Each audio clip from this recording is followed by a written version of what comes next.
Good evening, nerdy types. It's me again, the old geek, and I'm here with Dark Knight of Hibernia. Say hello, DK. Hello.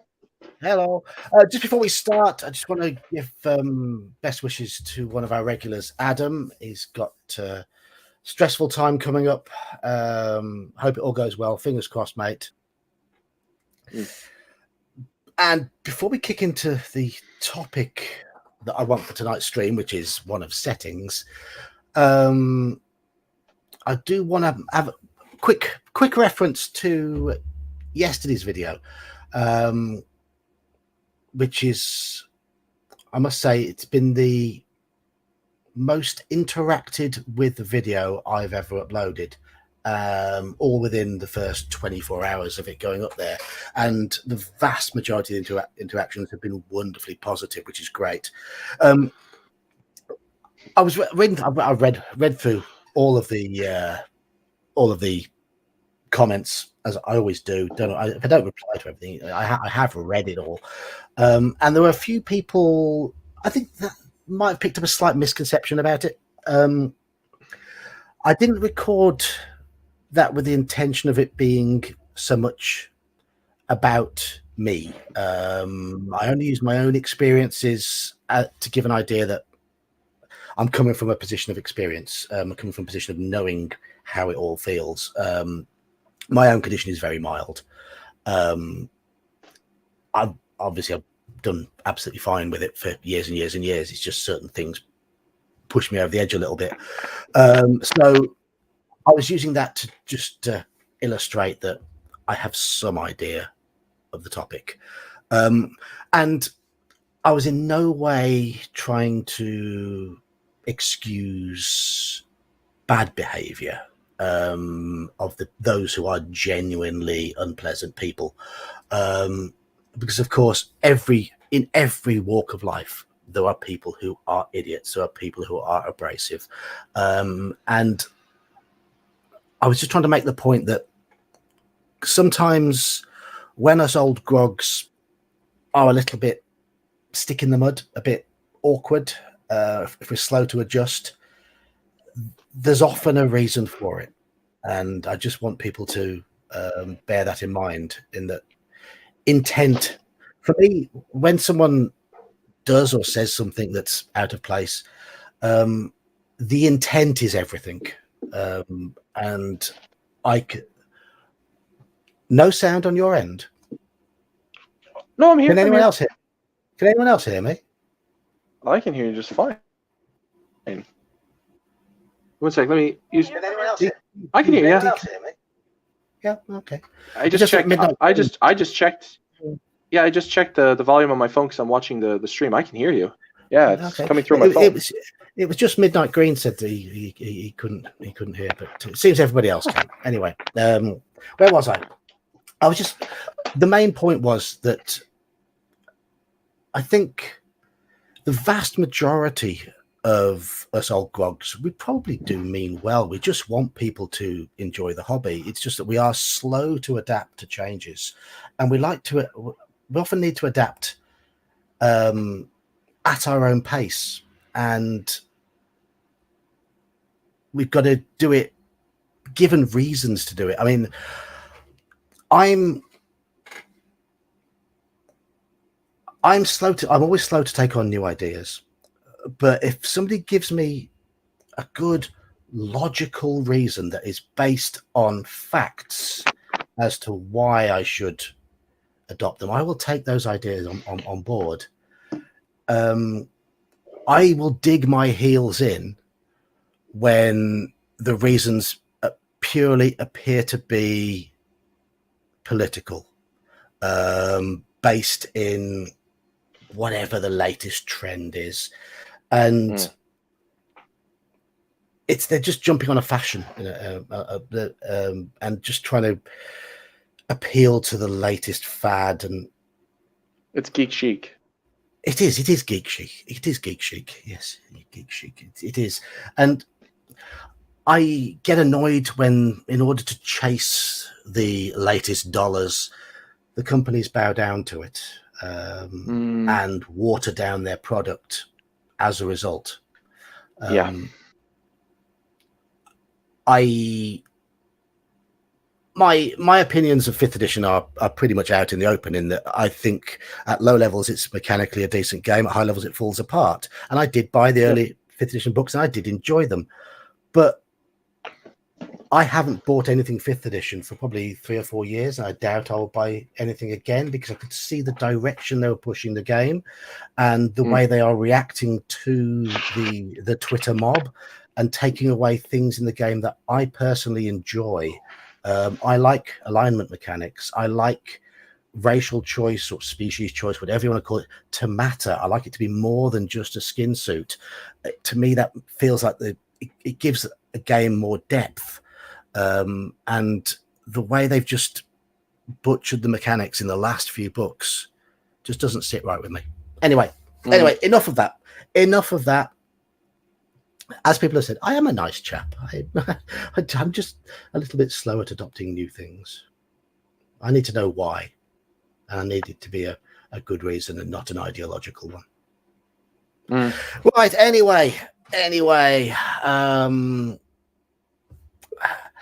We are here to talk about settings, and I'm going to add another person to the stream. He's not been on our stream. Yeah, he's waiting in the wings. I can see he's sipping away at the moment. And this is another one from my part of the world. So all you Americans, you're going to be introduced to another one with a fine British accent and even finer beard. Go on, Gingerbeard, in you come. All right. How you doing? All right. His gingerness. Don't worry. The beard saved his soul from his gingerness. Don't worry. I had to get that dig in, man. I had to get the dig in. How are you, Gingerbeard? You well? I'm good, thanks. And yourself? Sorry, it was listening to you talk about your 10-minute video the other day. Yeah. I just wanted to get a bit of clarification, because I think a few people picked up slightly on my reasoning being a little slightly wrongly on my reasoning for it, and I never wanted to excuse the genuine knobheads, because there are genuine knobheads. It's just that most of us aren't. Most of us are just a bit old, a bit cranky, a bit grumpy. Just take a little bit of persuading, and need to be treated a little more gently. And I've just seen too many people be told to F off out the hobby because they're not wanted anymore. And it's just ridiculous. It's ridiculous. Anyhow, I'm going to play with the layout. There, look. I'm going to be big and you two are going to be small. So welcome everybody who is in chat. We have 13 people at the moment. It has been going up and down since I started wobbling on. We're just going to talk a bit about settings, just a nice, pleasant, gentle chat. Nothing too in depth. Just something for a. We've already got a question to you, Gingerbeard. No, I don't have a soul.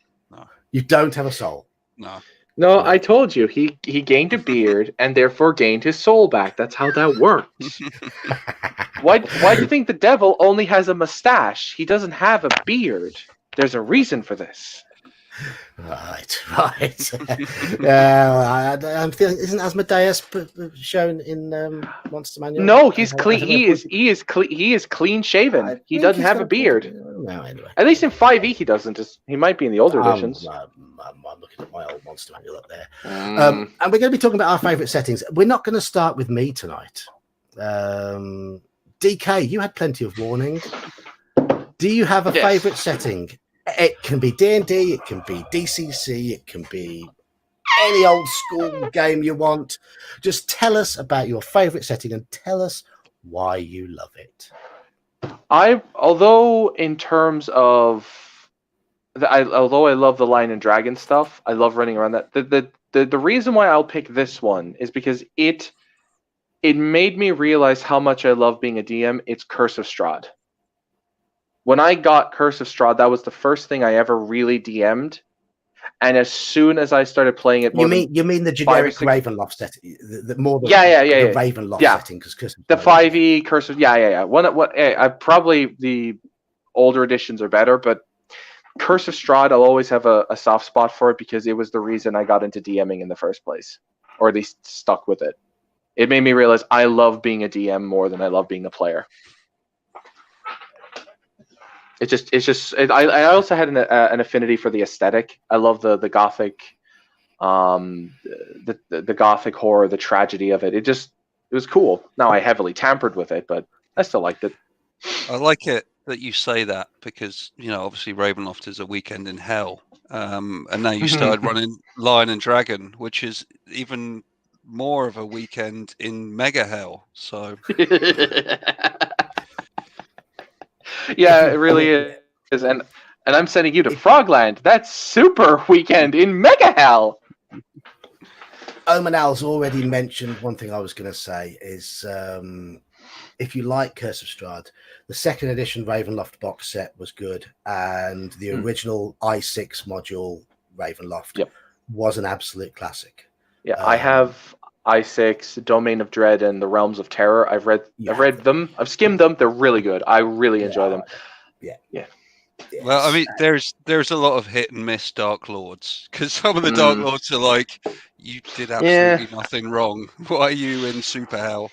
There's a lot of good comments actually that have covered basically what I would say from like Lord Cephalon. Yep, you've got some good points. Ed away. I like Greyhawk, it's very unfilled. First edition Forgotten Realms. Like Dragonlance World for books, but not for play. That's pretty much what I was going to say about Dragonlance. So you can blame. Geek has been very, very open about his disdain for Dragonlance and Hickman's style of writing. We shall. I like Hickman's creativity. I think he's had some great ideas. It's his writing style that annoys me. But I must say, it is wonderful that we have Gingerbeard being on top of chat, because I'm so rubbish at keeping up with it. So Gingerbeard, you are the official chat moderator. Right. Well, I think you were the only one who could actually ping him up on screen, which is the only. You just keep an eye on him. Keep an eye on him. Yeah, I'll and don't worry, when he lags behind, I'll keep up as well. Don't worry, I do it every stream. But also I also have a soft spot for Hickman because he made Lord Soth the greatest Death Knight that ever lived. Then you like Death Knights. I love Death Knights. Greatest undead monster in the game. I will die on that hill. They are pretty good, aren't they? They are. Yeah, I can wear leather armor and treat it like plate mail, and I can cast a 20d6 fireball once a day. Yay! And just Lord Soth. I even like Death Knights in 5th edition. My highest level 5th edition character was a necromancer who was an absolute. Shall we put it? Going on back to my video yesterday, I made him very, very autistic. I took it further, and I took it right to the nth degree, and he had to answer everybody back and be utterly pedantic about just taking it to its complete stereotype. Because I'm allowed to get away with that, you see. So am I. I host pub quizzes, and I've always said in my pub quizzes that I have a permanent pass to take the mickey out of middle-aged blokes, bald people, and fat people. And when I lost about 2 stone, I unfortunately lost the ability to take the mickey out of fat people. But yes, and now I can now take the mickey out of autistic people as much as possible, even though Asperger's isn't really autism. But my Ginger, you were gonna died due to a power word kill uttered by a Death Knight. Because my character basically told him where to stick it. Oh, not a smart idea. But the one thing that gripes me about Death Knights, the one thing that gripes me is that they're chaotic evil. I always treat them as lawful evil, always. But that's just me. But Ginger, you were saying something? I was probably just going to make some flippant comment about, like, yeah, Lord Soth, just end your days. I know Hickman has disavowed this whole idea that he spent time in Ravenloft, but if we say that he did spend time in Ravenloft, then he basically ended his days masturbating furiously in front of magic mirrors. So, you know. Yeah, I just love the fact. Like, I don't know too much. I know bits about the lore of Lord Soth, but what I do know, I just love the fact that like he got out of Ravenloft just because the whole point of the dreads is to torment people, and since he was like so mopey that he was just like he accepted his fate. They were like, "You're no fun to torment anymore. Go on, be gone, Lord Soth." Essentially, be gone, thought, and he was gone. And then he started fucking up everyone's day. My only complaint with the Ravenloft setting really was that it was a gothic horror, felt about 300 years too late for a lot of the D&D style. It's too gothic, to be honest. Sorry, I'm going to put this one up. Love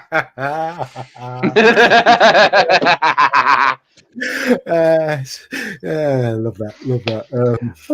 It's great. But otherwise, one of my greatest ever game, most enjoyable gaming sessions was running the original Ravenloft on Halloween. Drinking too much wine, eating too much spicy food, and scaring trick-or-treaters because we were all dressed up. I had these. If you know lychees, vaguely, they're little white fruits, and I cut little holes in the lychees and put grapes in the holes, and then I floated them all in very, very, very runny, wet jelly. For Americans, that's Jello.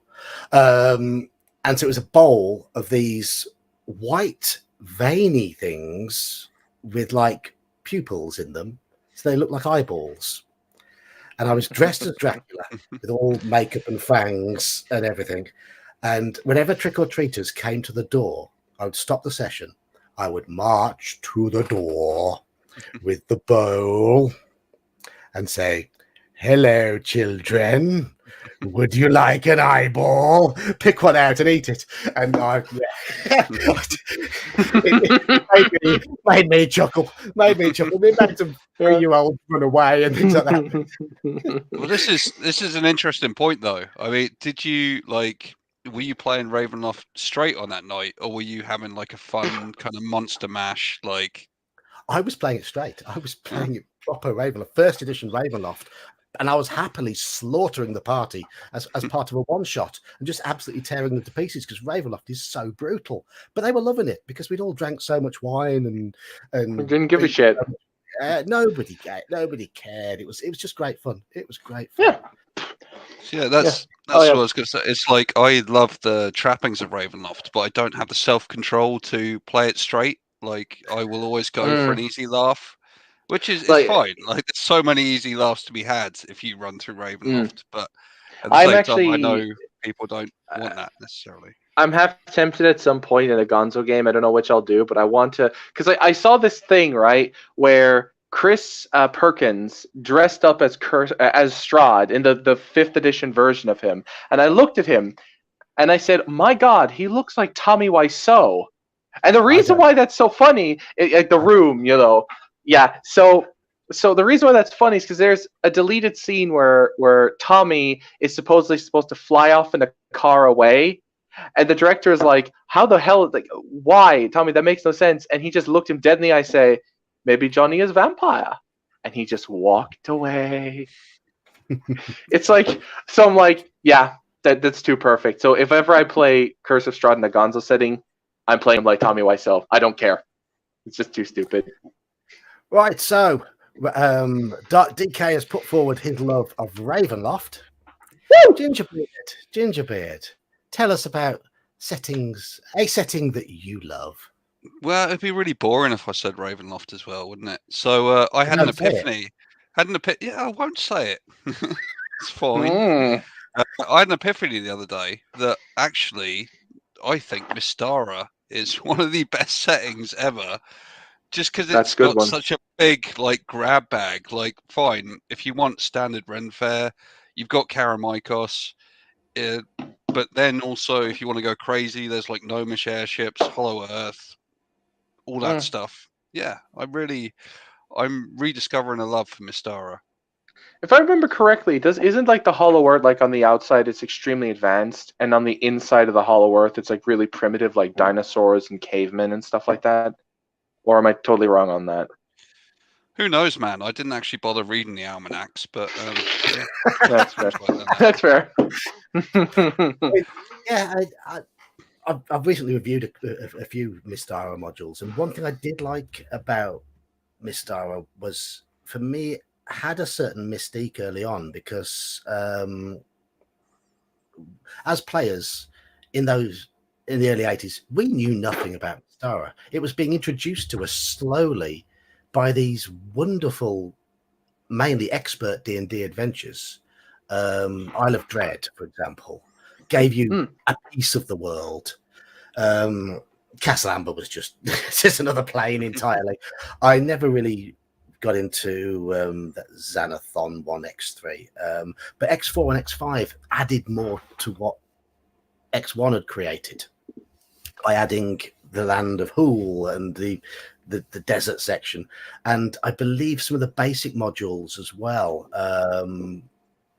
started becoming set in. Yep, B2 got moved. Yep, they put B2 in Mystara, I think. Yeah. B6 was set in the city of Specularum, I believe. Right. And it was the first real city module, not just a town module, but a city module. Is that the thief? Is that the thief one? It's the Veiled Society, like the crime heist one. That's it. Veiled Society. It's woefully short and it's very linear, but it's a lot of fun. It's something really different. So for me, I then pulled out of Basic and Expert, and I never got to see those gazetteers that came out to really flesh Mystara out towards the end of the 80s. But I've heard a lot of good things about them. Did you get any of those, Ginger? I got Joshua's Almanac, and then in an Oxfam bookshop, I picked up the Poor Wizard's Almanacs 1 to 3 or 3 to... So yeah. Yeah, I'm half tempted to pick up Mystara, to be honest. I hear nothing but good things about it. I also, because the horrible time I got into AD&D 2nd edition, it was when they were producing those box sets with like the audio CDs, like, if your players enter room 12, play track 15. And I did have the Kingdoms of Karameikos one, so that also explains a bit of a but there's a bit of nostalgia here, then, is there? Yeah. Yes. That's nothing wrong with nostalgia. I mean, DK's obviously picked Ravenloft for a bit of nostalgia because it got him into DMing, and Mystara was your formative, your formative gaming years. And I'm expecting most people are going to think I'm going to say Greyhawk for me. I'm going to guess it's probably it's going to be older than that, and it's going to be far more influential to the hobby. Well, me and DK have chosen the 2 best settings, so go and pick whatever shit is left. I absolutely love Greyhawk, and I'm going to talk about it in a bit, but my absolute favourite setting currently to play games in, and the one that I've enjoyed the most when I've played games in, is the 1890s Gaslight setting for Call of Cthulhu. I thought you were going to say MERPs. That was going to be my guess. It's simply because I love with all Call of Cthulhu games, the game is set in a version of our real world, and that gives me a very solid grounding to imagine the world. And I can then develop it a lot more confidently. But for me, the 1890s setting, it's very London. It's London. It's Jack the Ripper era. It's Sherlock Holmes era. That is everything that Call of Cthulhu should be. Foggy London streets, caped people lurking on street corners, and the whole oppressive Victorian class structure that I love to bring out in the adventures, which smog adds a whole and dirt and filth and whores everywhere. Yes. There's dirt, there's filth, there's poverty, and I liked when, especially when my players make characters from different classes and the dynamics between them, and also makes me very confident with the voices and the just general setting the scene. I mean, good day, gentlemen. Would one like to remove one's coat before entering the gentleman?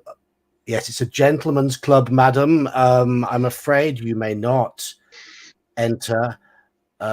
I don't care if you've been invited. And you, sir, you are not dressed for it. I suggest you go away and have a shave and put a suit on. Good day. Bang. I mean, yeah, like class dynamics are great. They make the world feel more real. Of course it does. So good. So fucking good. And I mean, I've only played 3 scenarios so far in that setting. I've played Eyes of a Stranger. I've played Plantidaire. I don't know if that's the correct pronunciation in Welsh. I don't speak that mad language.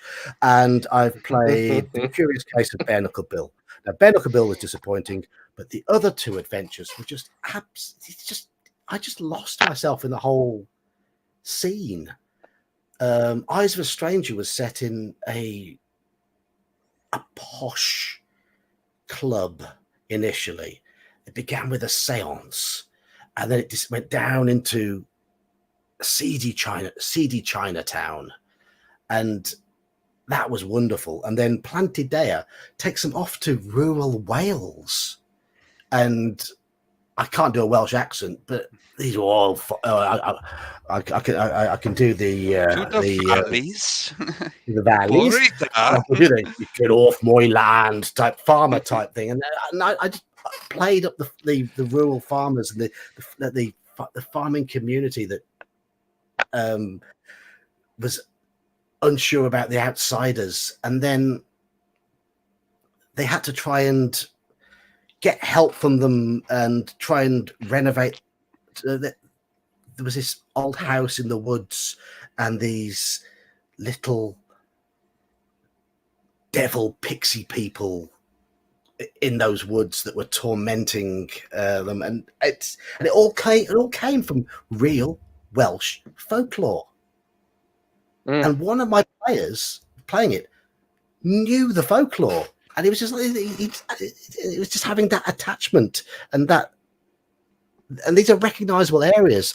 I've been to that part of the world. I've not actually been to that village, but I've driven all around there. It just set the scene so beautifully. And that my favorite setting at the moment, for all those reasons, is Gaslight Cthulhu. I love all Cthulhu, modern day Cthulhu, 1920s Cthulhu, but Gaslight Cthulhu for me just is the way that Call of Cthulhu is meant to be. I'm sorry, Americans. 1920s America is great, but 1890s Britain is something else. I mean, Cthulhu himself considered himself a descendant of the English aristocrats. So can't knock it. All right, David Icke.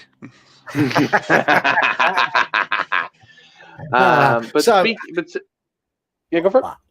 I was just going to say, I was just going to ask Gingerbeard if he spotted any interesting comments because he's on comment. I've been kind of we've gone a bit weird because some people picked up on Gaslight Cthulhu as good stuff, Midnight Green, Lord Cephalon, but people are also still talking about D&D settings because actually, to be fair, there's a lot of good D&D settings we haven't covered. A few people mentioned Al Khadim.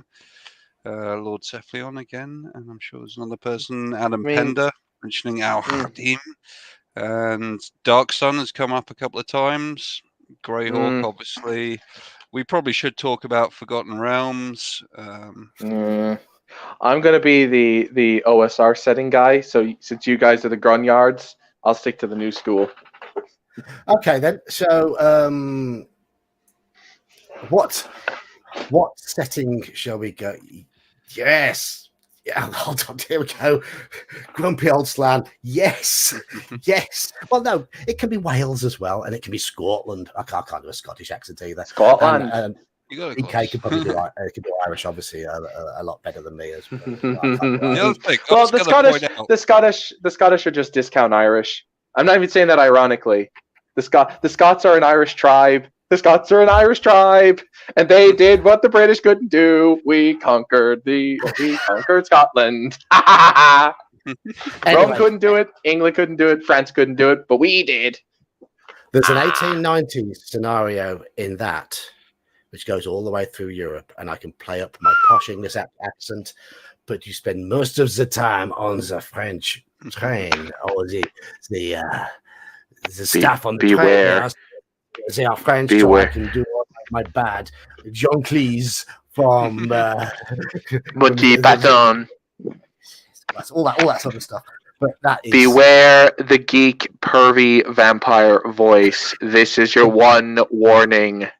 The pervy vampire isn't in the 1890s scenario. Don't worry about it. Oh, is it not? Okay. My pervy vampire Orient Express voice is frightening. I'm quite proud of that one. Right, so let's get on to another setting. DK, is there a setting you'd like to talk about? Since we're going full history, how can I, the Dark Knight of Hibernia, not bring up the setting I simp for the most? Dark Albion. My God, do I love that setting so goddamn much. And the greatest part about it, I'm about to start a brand new campaign where we go and kick the frogmen's ass. Are you going to get my channel in trouble here now? This whole guilt by association thing? No. Hey, look at that. It's okay. They're French. It's okay to be racist to them. It's fine.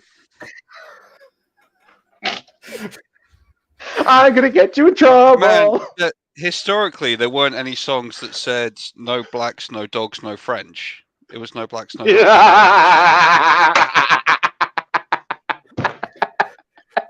Yeah, Elf-Mate, we will be going back onto classic settings in a bit once DK's had his quick run. I know he does Dark Albion. I know he. Is it perfect? No, absolutely not. But I still love it. I just love the it may not be historically accurate. I just like the it pays attention to like social class, sumptuary laws that it treats magic the way it should be treated, with extreme suspicions, and that clerics, we need to Seth, as if you could replace me, as if. Keep dreaming, sunshine. Keep dreaming. I'm down for it. I wanted a light-hearted stream tonight, and I must say, chat, you're being fantastic. You're buying into it. Let's keep it all nice and light-hearted, and let's. Lord Seth Leon and Andrew Houston bought up Red Steel. Yeah, I'm tag out DK. Lord Seth Leon jumped on that Red Steel thing. Almost got up a Red Steel. So get out. Of course you would. Of course you'd side with the filthy chaos worshipper. Of course you would. You already lost your soul once. I am hovering over the mute DK button at the moment. I should point out that even though I have a vague West Midlands accent, I'm actually from the Channel Islands, which basically makes me French. So every time DK slams French people, I'm like, man, just remember. Okay. Okay, the French are fine. It's the people from Paris that I did. Yeah, I'll make that concession. I'm going to do a disclaimer here. YouTube people, we are just being tongue in cheek. This is we don't hate. Yeah. No. Just being to channel to channel that great quote. If there's two things I can't stand, it's people being intolerant of other people's cultures and the Dutch. Right. DK Josh. Okay, Josh. Let's go on to Gingerbeard's second one then. Come on then. You mentioned Red Steel. I've never played it. I've read little bits about it. Tell us about it. Again, I'm not sure if technically Red Steel counts as a kind of sub portion of Mystara. But yeah, second edition, they brought out this lovely box set again with the audio CD, and it was basically like, yeah, you could have kind of basic black powder firearms. I'm probably wrong. Lord Cephion or is it Andrew Hewson who brought it up? Jump all over me. And you, Adam Pender, sorry, and the other thing was you could have like dog people, which was awesome. There's like the one thing I want to do in life is play a lurcher person up in my RPG. Did you Closet furry? You want to be a poodle person? No, a lurcher person, the greatest of all dogs. Yes, but yeah. The other downside of the Red Steel was that it was like a corrupting metal, so there were like charts for like however long you spent exposed to this red steel, it would start having like mutations and stuff. Yeah. Sounds interesting. I don't know anything about it other than pretty much what you. I knew it was sort of gunpowdery, sort of steampunk style stuff. But that's about it. No, not steampunk, DK, not steampunk.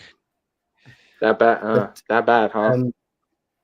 No, it was one of those. It was like no steampunk. I mean, like you hate steampunk that much, is what I mean. It was. I mean, it's one of those that was released during my downtime away from the hobby. So, So, anyway, I've tantalised you with what I'm going to talk about. Let's talk Greyhawk. Let's talk Greyhawk because my nostalgia glasses get all misty and foggy. Greyhawk to me is what a D&D setting should be. It gives you a wonderful map. Wonderful map. Yes, some of the names of the places are a little bit odd, and seeing like I know they call it the Grand Duchy of Geoff, but thinking of hundreds of people called Jeffrey running around there just feels weird to me. But some of the other places, there are some lovely names: the Crystal Mists for the mountains, the Hell Furnaces, and the Archclericy of the Luna, and those sort of places. Those are names that just conjure up memories. But for every one of those, there is a Verbabonk, which sounds daft.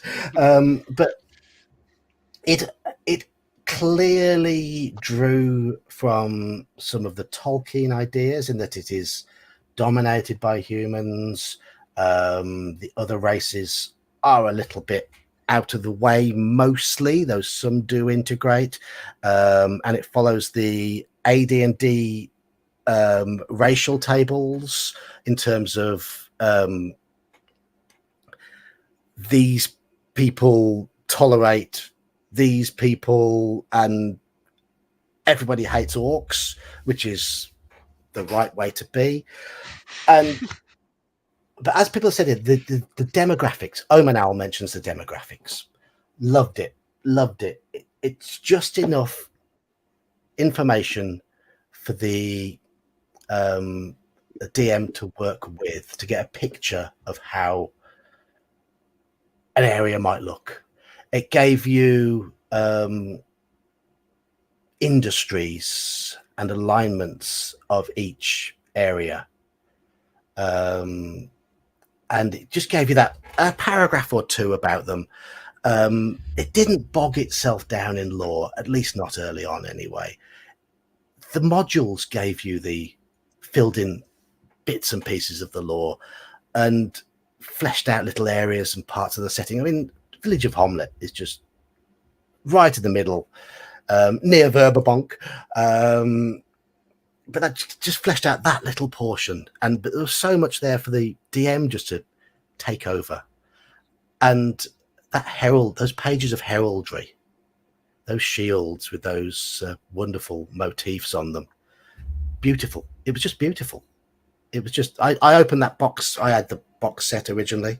I haven't got that one anymore, unfortunately. And I remember opening it as a 13, 14-year-old and just going, oh, it's lovely. It's just lovely. And people complain that it's vanilla. It was supposed to be. It had just enough there to fuel your imagination.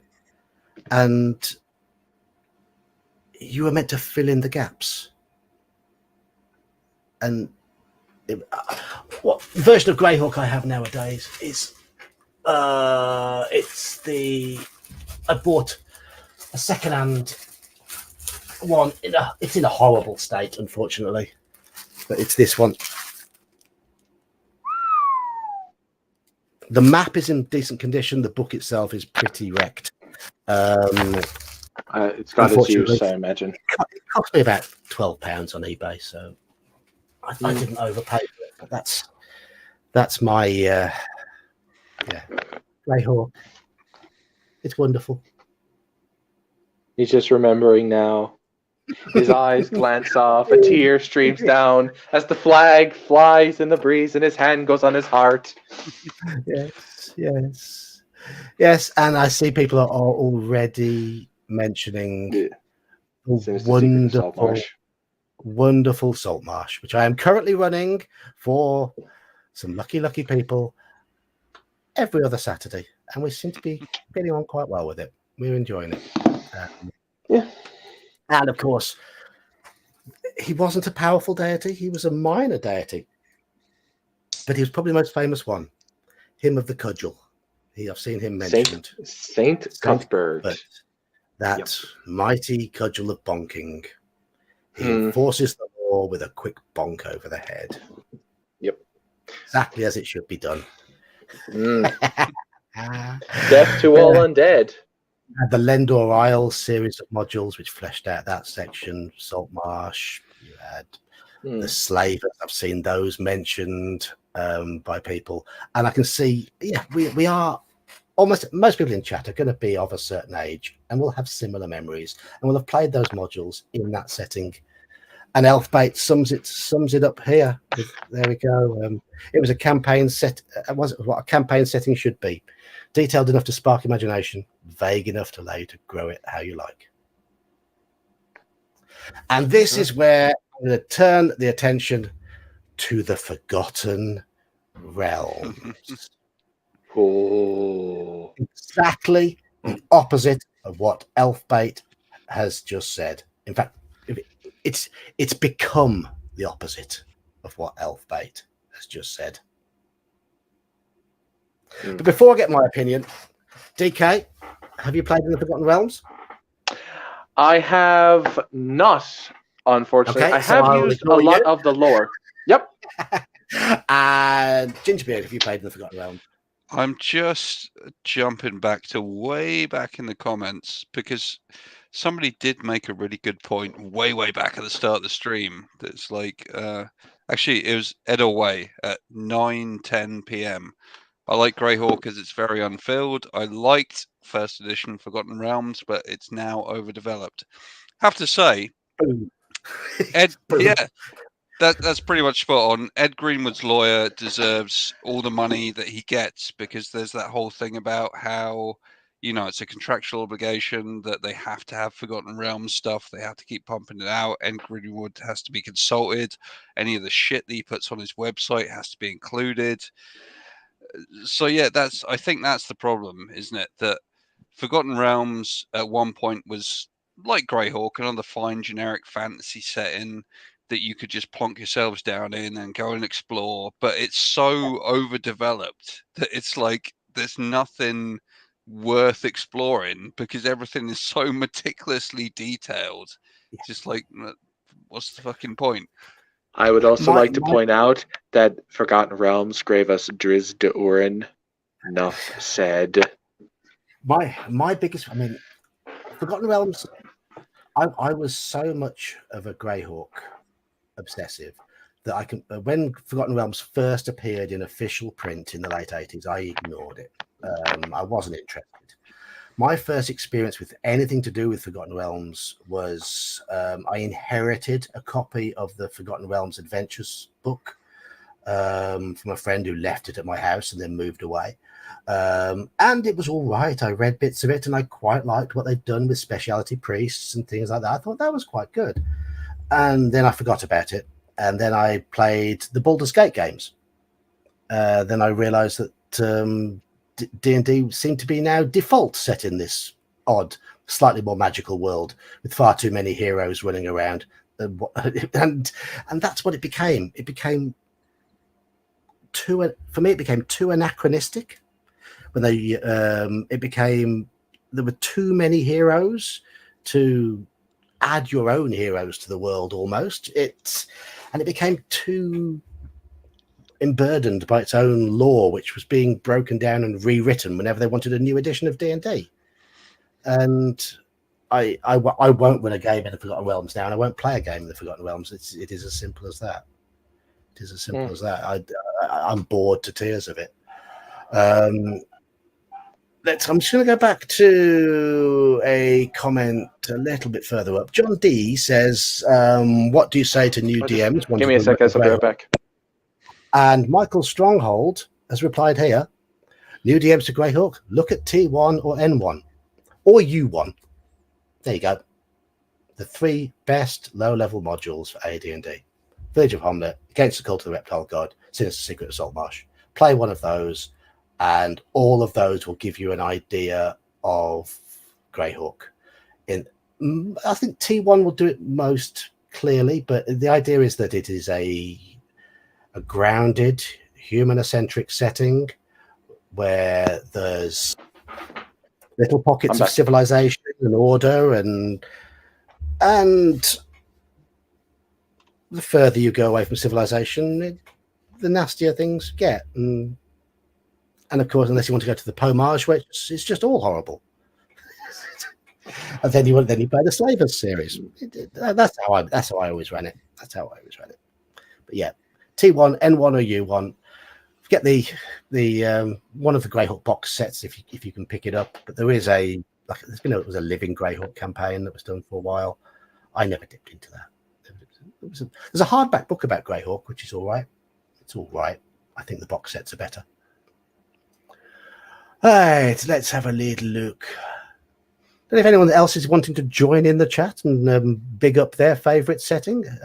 You're welcome to join the channel. We're only 47 minutes in, and we've already been through 5 settings. 2 settings.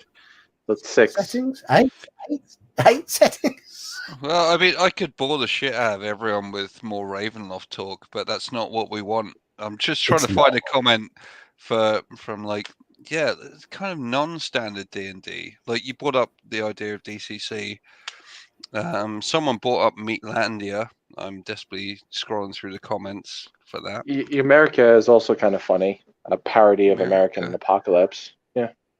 I like the Hubris setting book, but I could never be asked to run it because it's just more one of those, like, a lot of cool ideas, but be a bit of a pain in the ass for me to actually implement. Yeah. From what I've read of it, I've been meaning to run it. I don't know if I should bring it up because it's got a lot of controversy to it, so I'll just keep it to myself for now. Omanal will be joining us in about 10 minutes, so we have to keep people entertained until Omanal comes along and entertains us again. Dark Sun. We haven't talked about Dark Sun. Okay, let's have a little talk about Dark Sun, shall we? My experience of Dark Sun. I'll start this. No. I'll let you two go. What do you know about Dark Sun? Yes. It is a setting where the sun is dark. There. I know it's essentially what I've been told is that it's a setting where the sun is incredibly lethal, and you have to dig down into the earth so it doesn't bake you alive. Right. Okay. So. All right. Get out, DK. Right. Okay. Gingerbeard, have you played a bit of Dark Sun? I've never played it. I used to own some of the modules because they would end up in the bargain bin of my local game store, but I didn't actually have the main campaign book, so I didn't have the rules to run it. The modules weren't very good. Yeah, I mean, like Dark Sun is a cool idea. Like it's D&D on steroids. Like if you want a super challenge, here's this land with cannibal halflings and all that stuff. Actually, I'm part of a regular 5th edition game. So Sam, the DM, because I'm probably going to ping him a link to this video afterwards. So I want to call him out by name. Famous. Yeah, I mean, it was nice that you didn't do us a total party kill, but instead said that we've been sent to the elemental plane of fire as prisoners. Oh God! But your adventure, when I was constantly like, "Man, are you just basically doing Dark Sun?" And you were like, "No, no, no, no, no." And then the Throy-Kreen turned up, and I was like, "Mate, you're just running a fucking Dark Sun adventure." Yeah, like. So basically, I've played Dark Sun by a DM not admitting he was running a Dark Sun adventure. It's fine. Like I don't. This is the problem. I think a lot of people come from this like I want to play like medieval Ren Fair, like I do. That's what I want from a D&D game. I want to go into a dungeon, beat the shit out of goblins, come home with some treasure. It beats my real life. And then when you start going too off piste, like with Dark Sun, it's just a bit like, you know what? I can't be bothered to pretend I'm in a weird desert plain. Like in video games, that works for like 5-10 minutes in Zelda, but I don't really like those levels. So, yeah. Now, I have played Dark Sun, but I haven't played it using D&D. I played in a fairly short but very enjoyable 13th Age campaign in Dark Sun. You used 4th edition to play 13th Dark Sun? It's a lot better than 4th edition. Yeah, I like 13th Age. It strips out the nonsense of having to play on a board, all the slow combat. It makes combat a lot more dynamic. Yes, it does have a bit of the baggage of 4th edition, but it plays so much more smoothly, and it's got proper role-playing mechanics in there that aren't in 4th edition. Is a combat simulator. 13th Age is a bit more than that. 13th Age is a bit more than that. And we played a Dark Sun. Our DM adapted one of the Dark Sun modules for 13th Age. Yes, it was linear because the Dark Sun modules are very, very linear, but it made for a really interesting change of pace. I wouldn't want to play a long campaign in it, and I would like to see how it runs with AD&D, because it is D&D cranked up to the max in terms of brutality. It's utterly lethal. You start at 3rd level and you are supposed to be a lot tougher. That's the recommendation in Dark Sun. You're meant to start at 3rd level and you are a lot tougher than a normal AD&D character, and still you're in a lot of trouble. And I like the fact of nobody is really good in that world as well. Everybody has to be a little bit out for themselves, because it's dog eat dog. I like the fact that they've turned elves on their heads, they've turned dwarves on their heads, they've turned halflings on their heads. Savage cannibal halflings is just it's magnificent. It's a wonderful image. But I enjoyed it. I did enjoy Dark Sun, but again, we played it for about 3 months, and afterwards I was like, well, I'm glad to be going back to something more normal, but I have enjoyed that. It's that sort of setting. It's relentlessly demoralizing at times. It's one way to brutal. Yes, it's so brutal. I have real life for that. Yeah, yes, yeah, but it's a good change of pace, and I think it's one of those settings as well. I really don't want Wizards of the Coast to touch. Fortunately, I think they're going to. Yeah, I think it would be horrible. Is that the good and the bad thing? Like if Wizards of the Coast touch it, then it allows people to create content for it on DM's Guild. Because that's the problem, Yeah, isn't it? Like, you can only create gonna content on butcher it, though. DM's Guild for settings that Wizards are doing in 5th edition. Yeah, like, well, it's going to be bad. Yeah, like you said, that's bad, but it's also going to be bad because it's going the way they will market it. It will attract the kind of people when they design stuff for it that it will ruin it and make it worse. So I think that the problem is it's the people who will.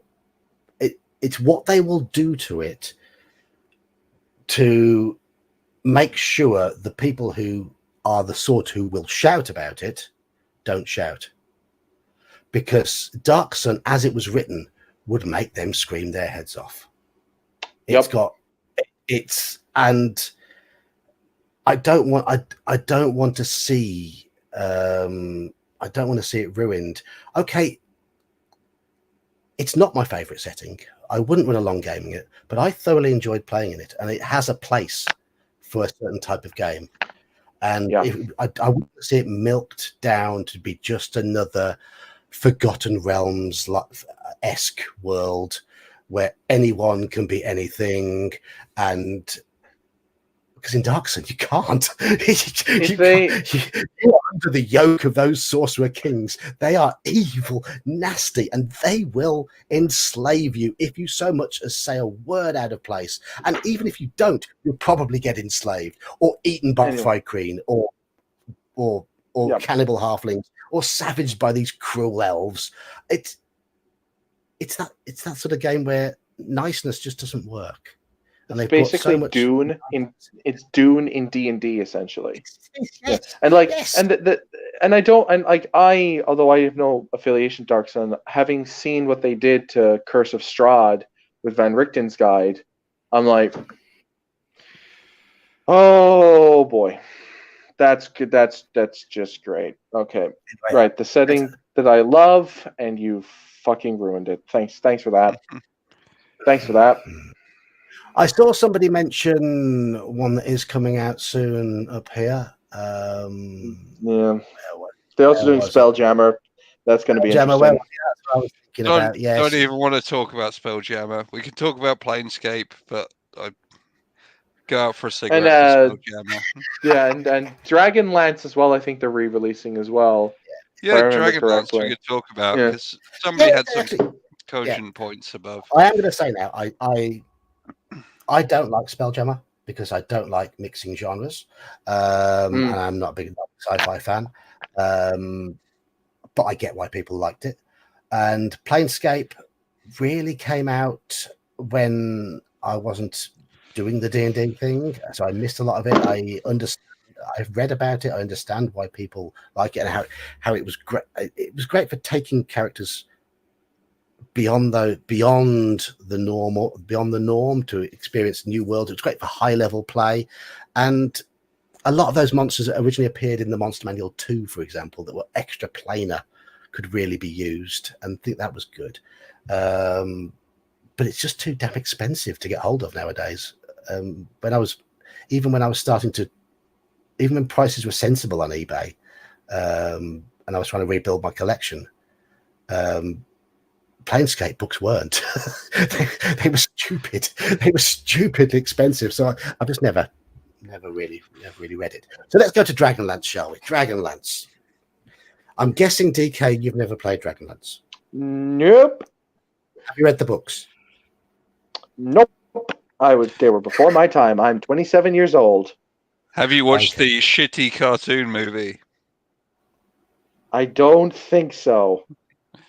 If I did, I was very young, and I don't remember. No, it would not have come out in the UK at all. It's only now, thanks to the multitude of piracy sites for cartoons, that you have the chance. But please don't waste your life doing that. I'm going to start on Dragonlance, and I'm very mixed on it. I have a lot of nostalgic love for the setting, because when I first came back to the hobby in 2012, the game I joined was a Dragonlance game, but we weren't following that module series. The DM was lifting chunks from the lore and recrafting it for us to play. And that was great. That was great. So the setting is, I've got a soft spot for it. I read the books when I was in my teens, and I thoroughly enjoyed them, maybe because I was a teenager.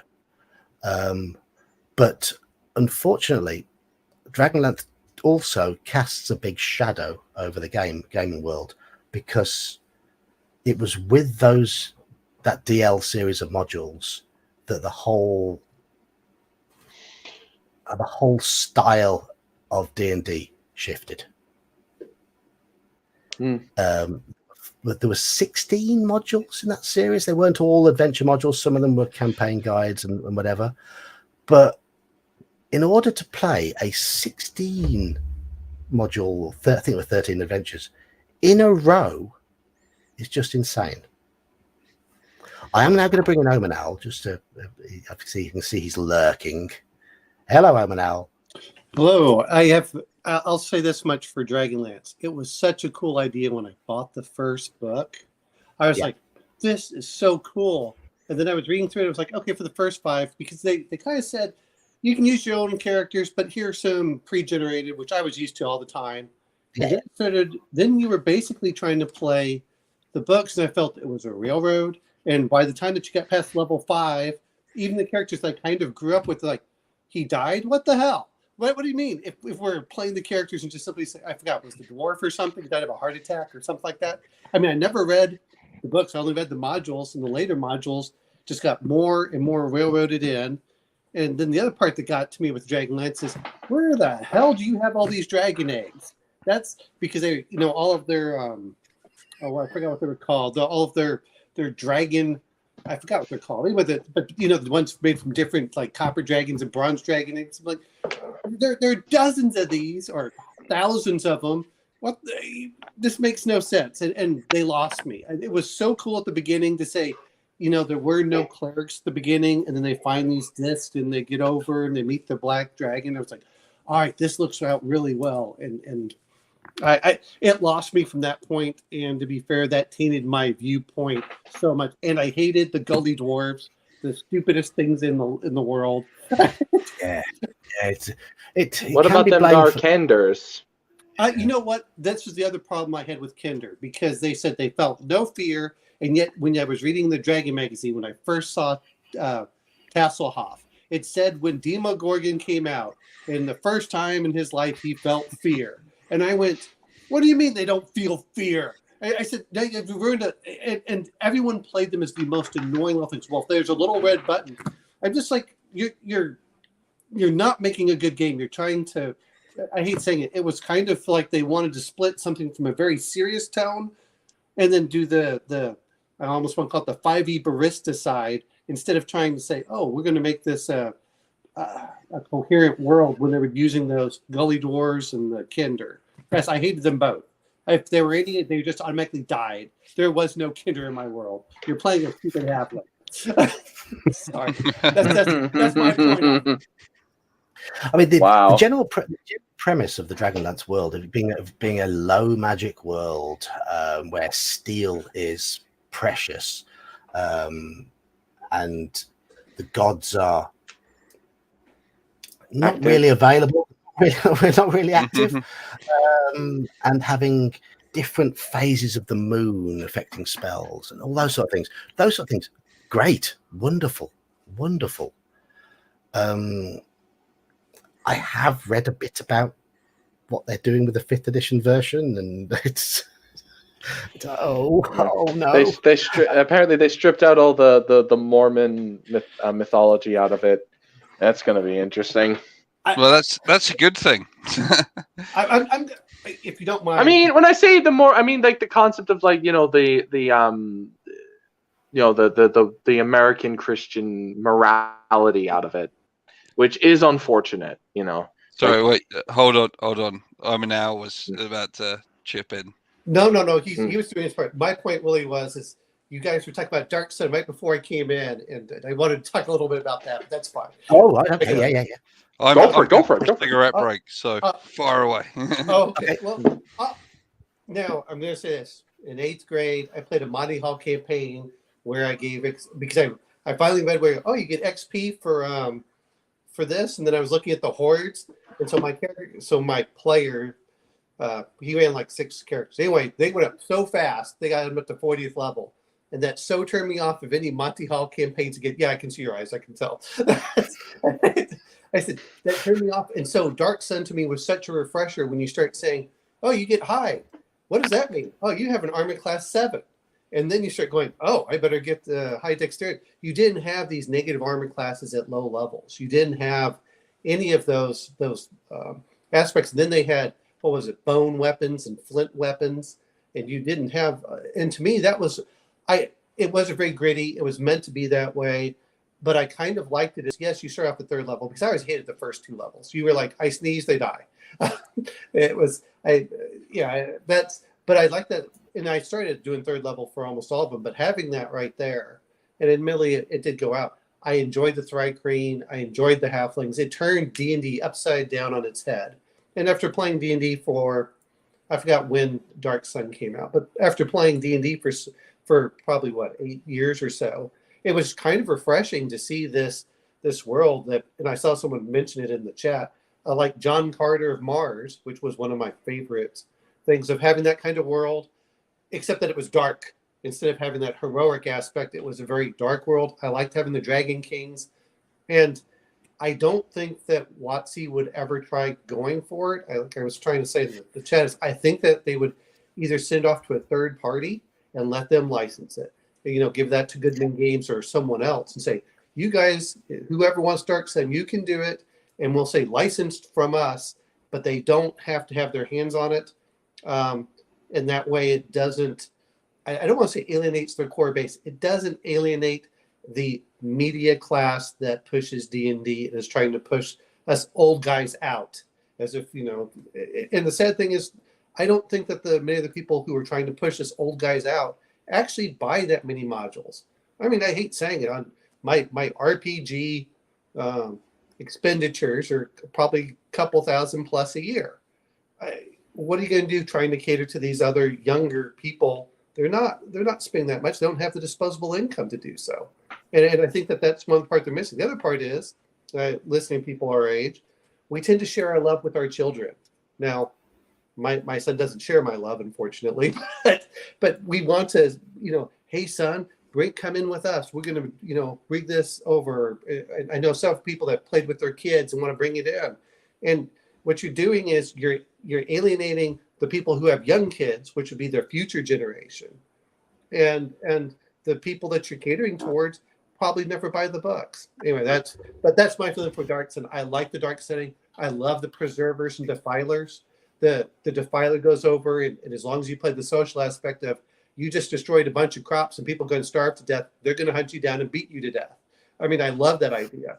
I mean, and they advanced much more quickly, but it made a big difference. And then I enjoyed when they brought out the hardback. I thought that was kind of cool as well. I love the setting. I didn't get everything because I kind of dropped out of D&D after 1992. But as a setting for D&D, Dark Sun was such a refresher. And then the other part is I loved Greyhawk. I think some of that is the member berries. But Forgotten Realms, when they did their 2E, man, that thing, when they started doing this weird thing of, we'll put in arquebuses and everything else, that's not why I play D&D. I don't play for a Renaissance game. No. That's what I felt.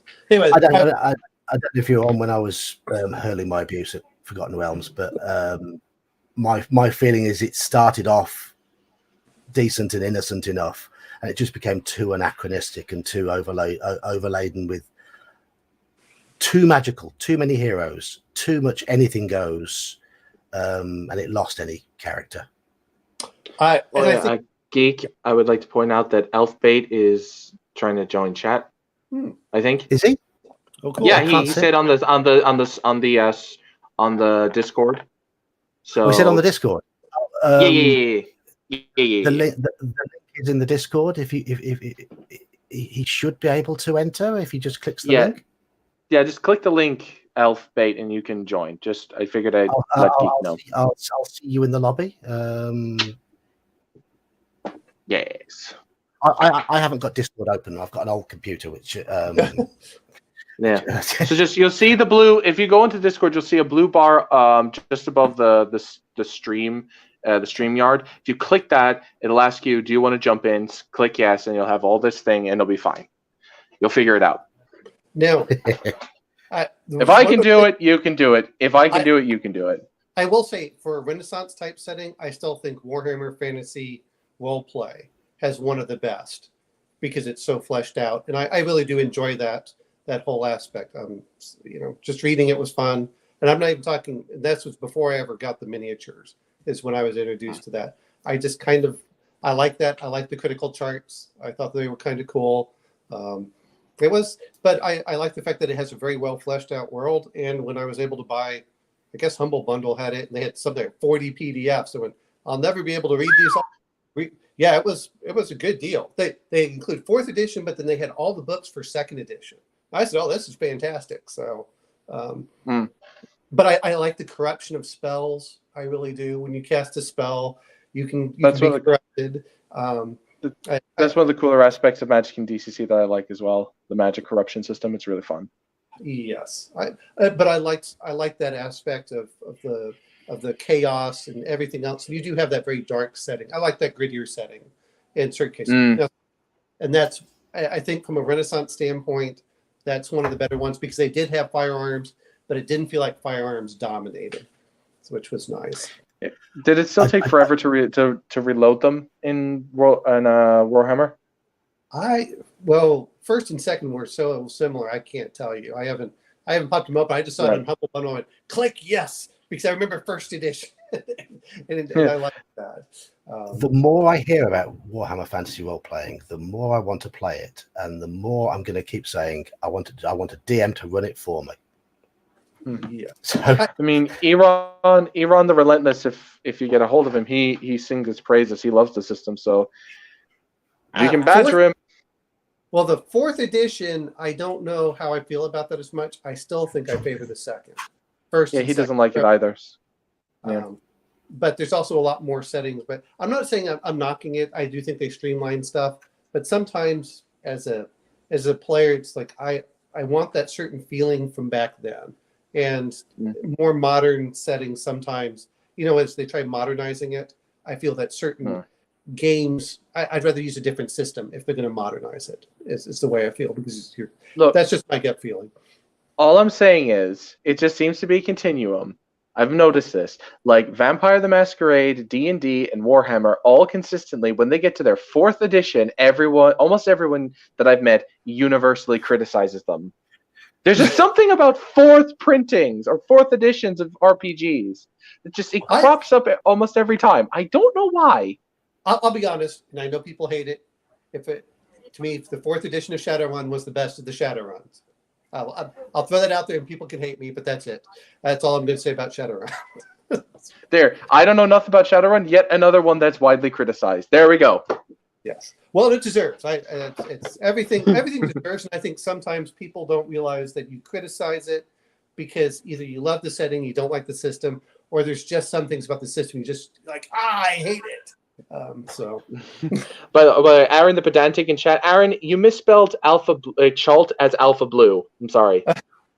Or the Island of Purple Haunted Putrescence is the best setting Venger has ever put out. Unabashedly, it's the best one he's ever done.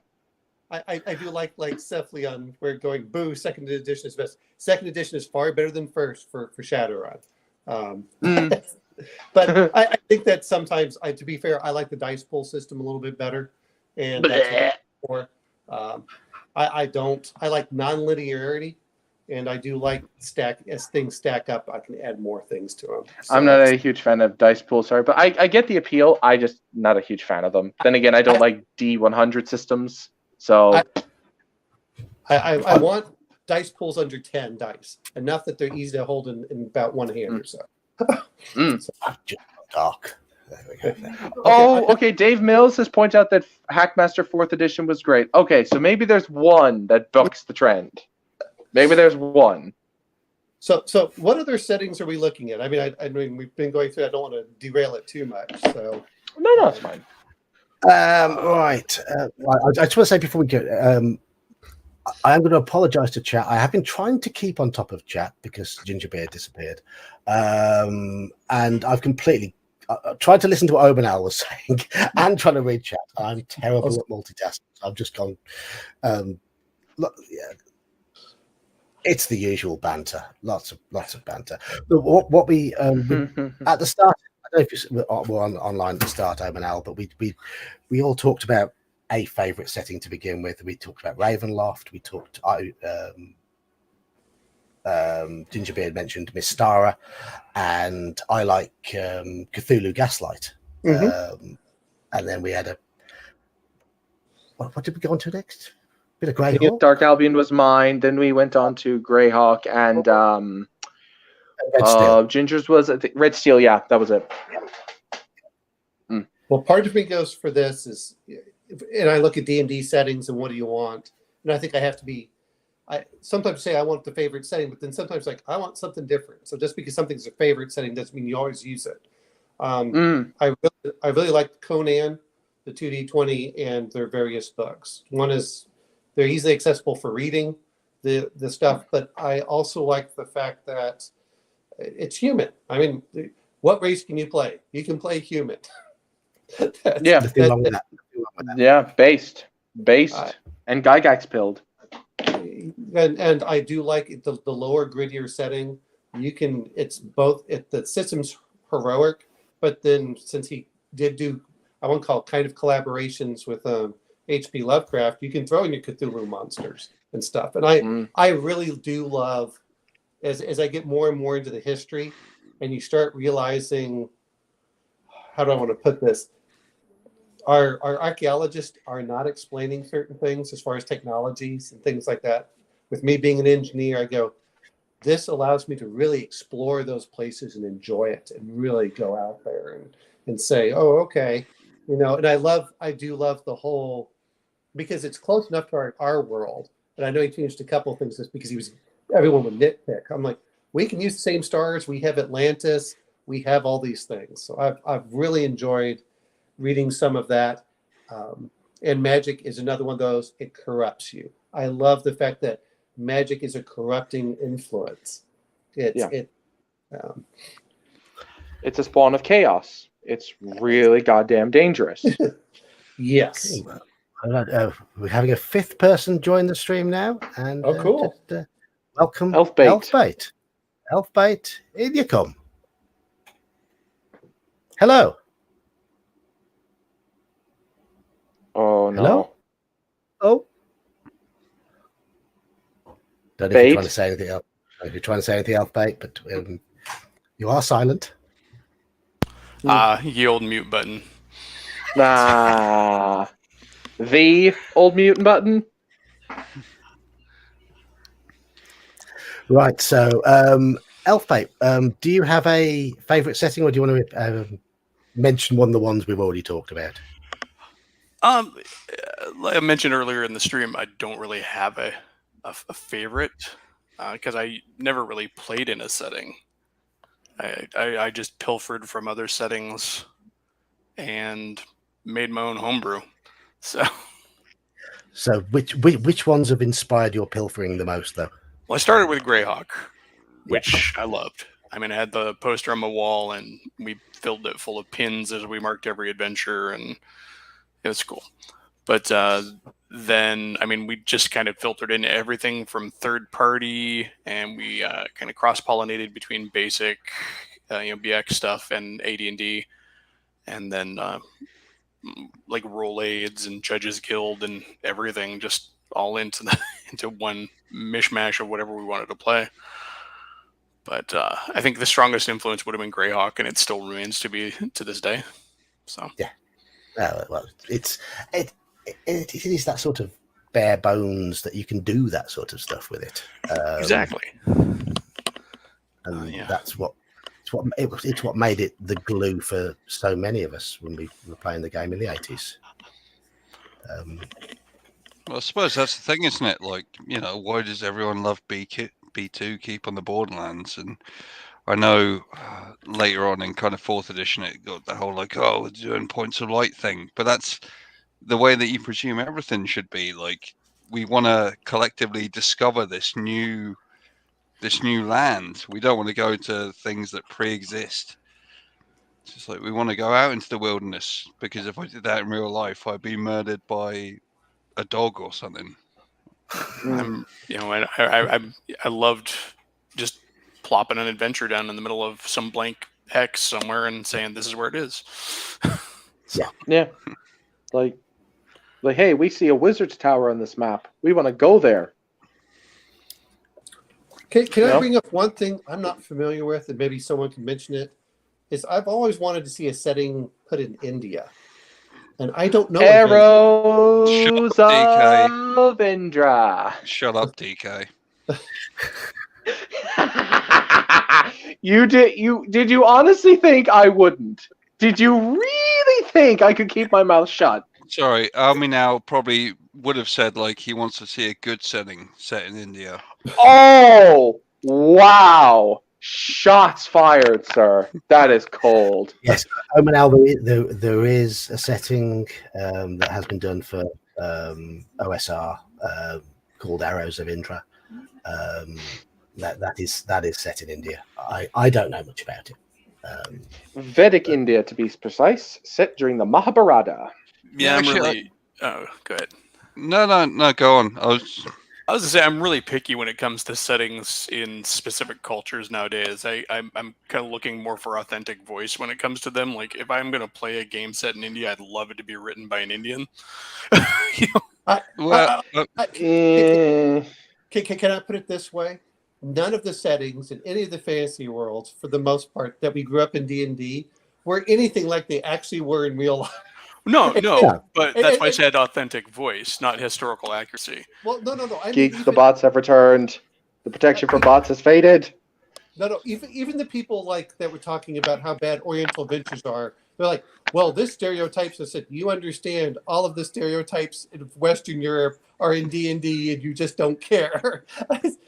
That's the way I felt. I would really like. I really like the majesty and mythical aspects for it, because it's the same thing with the Middle East. I don't want a historically accurate Middle East. I've been there.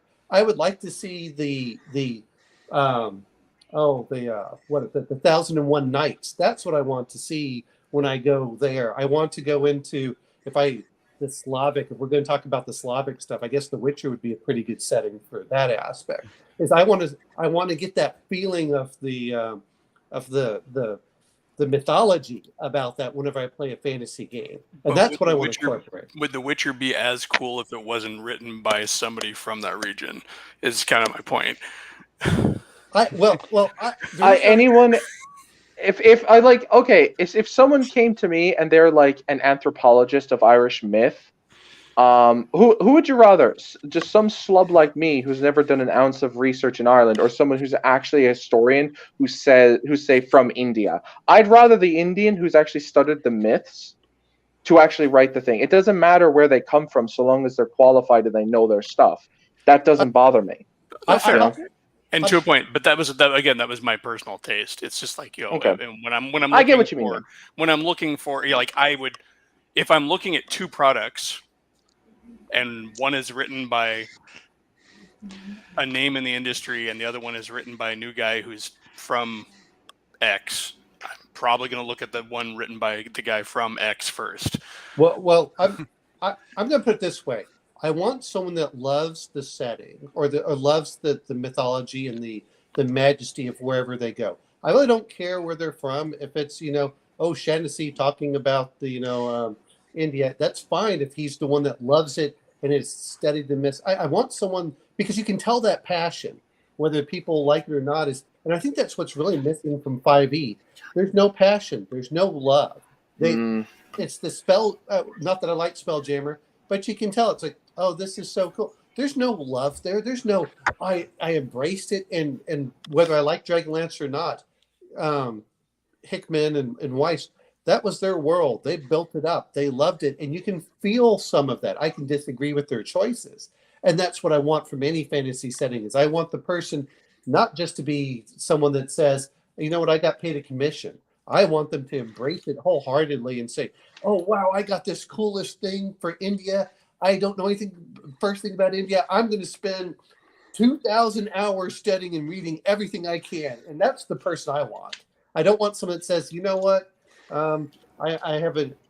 my parents were from India, and I'm just going to put this in here, and I'm going to make it politically correct and as bland and as vanilla as possible. I don't want that. Whether people liked Mastika or not, you still felt that they kind of loved those or alchemy. They loved those settings. The same thing with the Oriental Adventures. I don't want them either.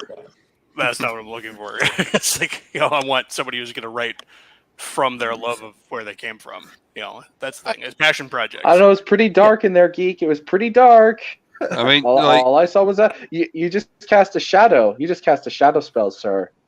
Yeo Geek would be the best person to write Indian culture book for us because he does live in Birmingham. Oh, wow. Well, no, honestly, I love it. I love Sikh people. They are awesome. They will know your sports teams better than you do. I am not as much as a Villa fan as the Sikh people I know in Brum. But no, Yeo Geek 1023. Please share Dave Mills's message. These bots' favorite setting appears to be Slut Island. We got Love Island. Oh, there we go. Yeah, let's put it on. Oh my god, that's amazing.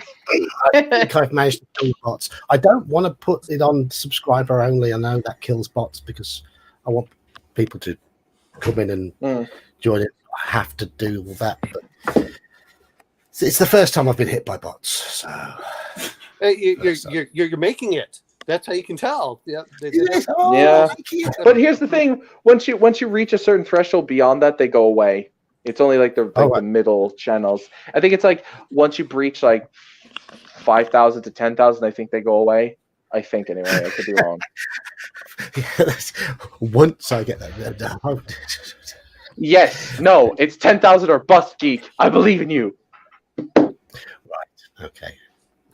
And now my dog's coughing in the background. Right. Well, what did I miss? Well, let's have a little look. I believe when Gary moved to Hollywood, his favorite setting was Slut Island as well. One thing, it was his favorite currency. He liked. Yeah, exactly. It was like his favorite currency was the cocaine. We were talking about how we like the myths and whatever. And one thing I did like about D&D when it first came out is how it was just this mishmash of European myths, and there were monsters drawn from myths all over the world. You had the Rakshasas and the Tarask, the Panlung.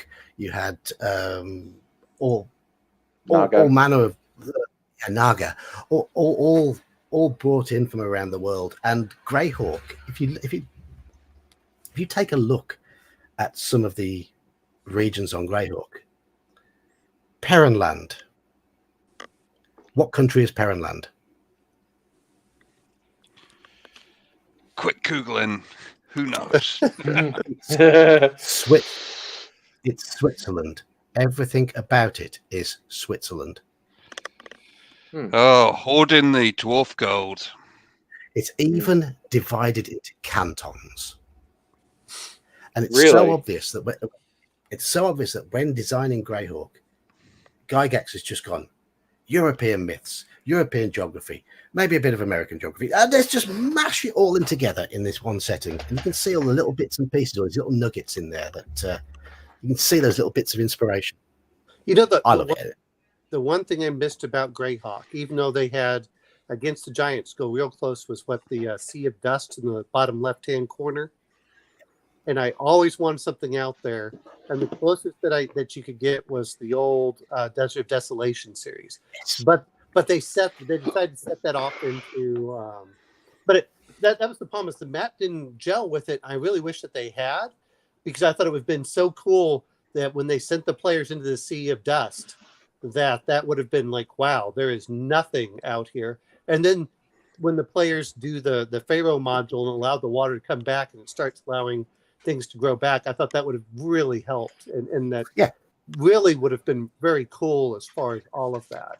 And it would have helped to flesh out a region that really had no fleshing out in those early Greyhawk books. And it would have solved the problem with if you see my review of the Desert of Desolation series, the whole scale of the map is just nonsense. Yes. Yeah, go ahead. Sorry. Say the entire Desert of Desolation is smaller than Wales. So if they'd have put it in the Sea of Dust and made it epically massive, then it would have worked beautifully. And then that could have explained why you had Martek. When they're talking about that Sea of Dust had been turned with the Great Wizard battle or something like that. You could say, "Oh, Martek was part of this." You could have really tied that into the Greyhawk lore, and that would have really helped. But I do like those late 80s, early 90s campaign for nuclear disarmament things that there are wastelands that are wizard battles because they're a fucking analogy for nuclear war. Yeah. Well, I mean, well, I love those. I love some kind of cataclysm. If there's a meteor that came in and destroyed, which is, I mean, Dark Sun, of course, had some of that with they destroyed the world with, and I think that all of us kind of have that deep down where we like to hear that, but we also like to hear about these fantastical places that we could explore. I'm just trying to think of, otherworldly settings which I've enjoyed. I've tried staying away from sci-fi just because there are places I love, like Volturna, but there were only 3 modules there, and I never tried doing anything further to that. But I thought that was as far as the series for Star Frontiers, I thought that was a great set of modules. Oh, we can see Elfbait. Hello, Elfbait. I have a face. Man, beard jealousy. Hey, oh yes, there's some beard jealousy going on. Yes, he looks like a proper Nordic warrior. What happens when your dad's from Germany? I mean, I hate saying this. Gingerbeard reminds me of a gnome, and you're reminding me somewhat of a dwarf. So, no joke. Wow. When the Dwarves of Demerol was made, the Kickstarter movie, I backed it, and the directors offered me a part, but I couldn't get there based on my beard alone. Geek, what witch cursed you? Jesus! Our protection from bots is not working today. You are getting fucked, man. As soon as I see them, I block them. As soon as I see the bots, I block them. Right. Let's have a look at comments. Let's have a look at some comments. Actually, no. I want to go back to Elfbait's point about creating your own settings. Who here has really put effort into building their own setting from the ground up?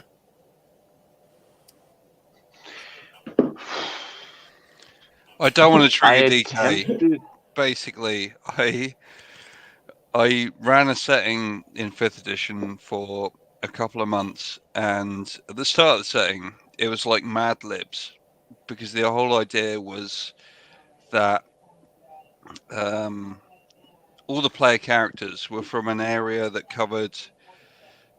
Basically, I took a map of England and fused Portsmouth and Southampton together, and said, right, there's been this fucking cataclysm outside the walls, and you are the generations who have stayed inside the walls, and you've all grown up as religious zealots, but and then we did a Mad Libs on what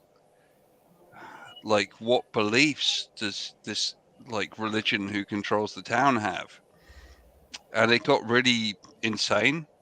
They worshipped big tits and hated pineapples, and sheep were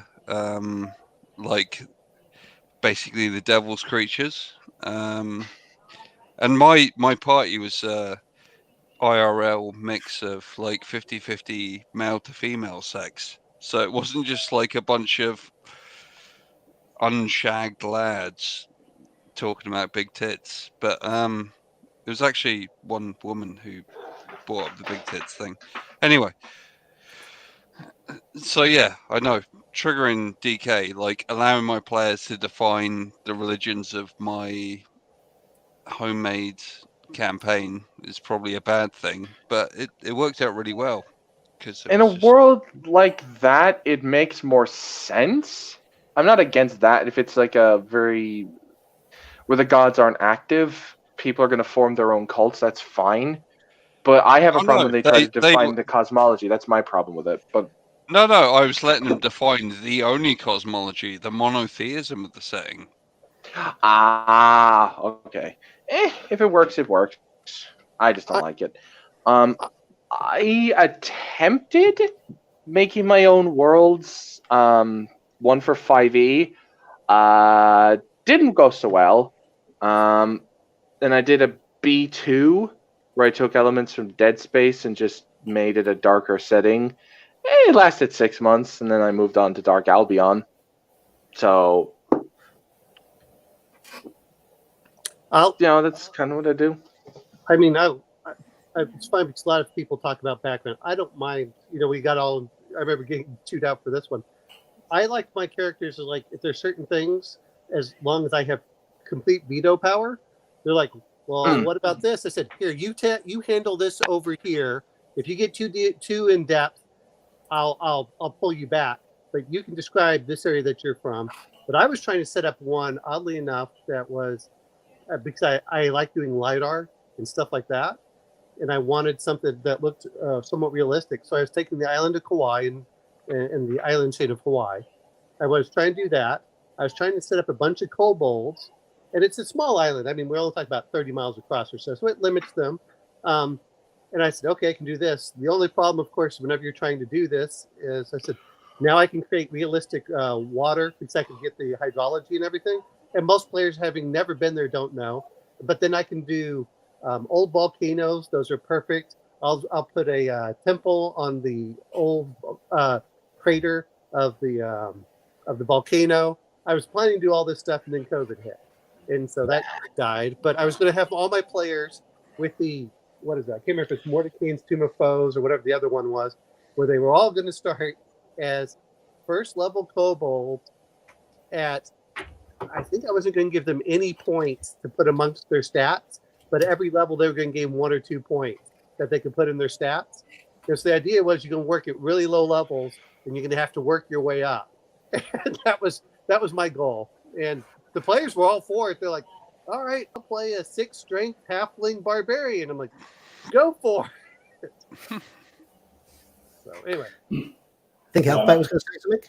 My original campaign world that grew from high school actually all the way up about 3rd edition, it got so complicated that I stopped playing it because mentally I couldn't detach myself from the gears that were turning on their own in the campaign settings. Like I'd come up with an adventure and be like, but if they do this, then they do that. And that's going to cause this. And I just finally had to back up.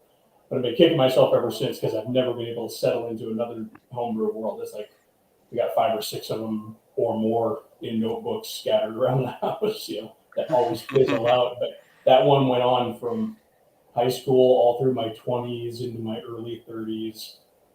Couldn't you roll bits back and just simplify bits? I could probably go back and figure it out now. I mean, keep in mind it was about 3rd edition, so everything was overly complicated. So the mechanics of 3rd edition, on top of having to try and figure out and introduce players to a world that had been pretty much co-created by me and my best friend growing up. It's like, but yeah, it's one of those situations where I kind of keep kicking myself, and I have been filtering things from that old setting into current games, but still just never had a game setting that's gone beyond that. So. I dabbled with setting creation from time to time, but never really concentrated on it until more recently. And I might have mentioned it before, but I just thought, right, it's gonna be like a West Marches type game. And I said to my group, you're all from a little town.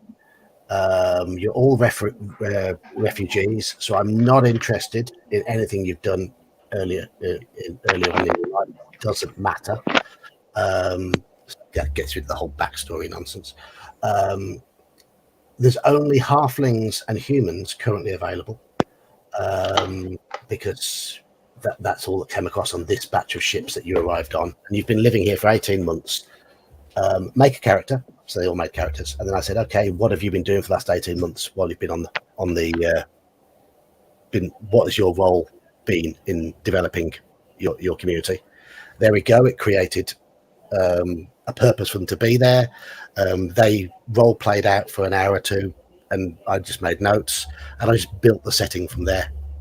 And then I developed more ideas on top of that of them discovering and I was just bolting bits on as they were discovering bits of this older world, and I was having ideas and bolting things on.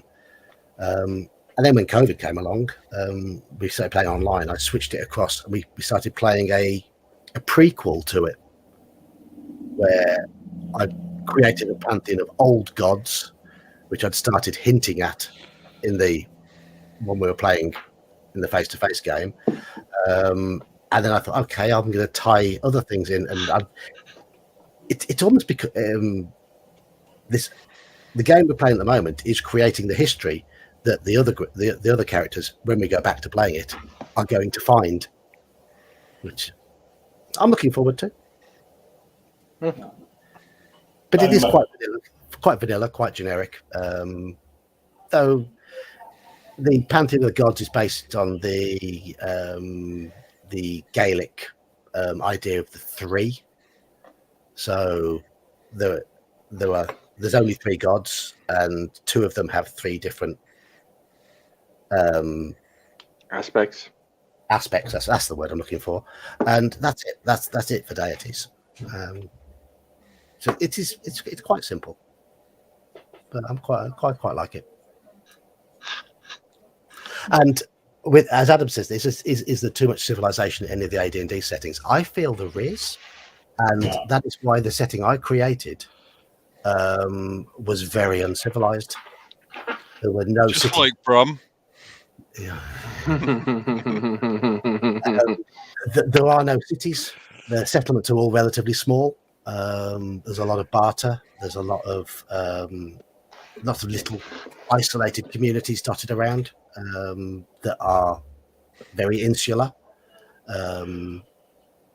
Tribes of barbarians wandering the plains, and no real advancement in terms of technology. I stripped out everything that wasn't around 12th or 13th century Europe from all the equipment lists.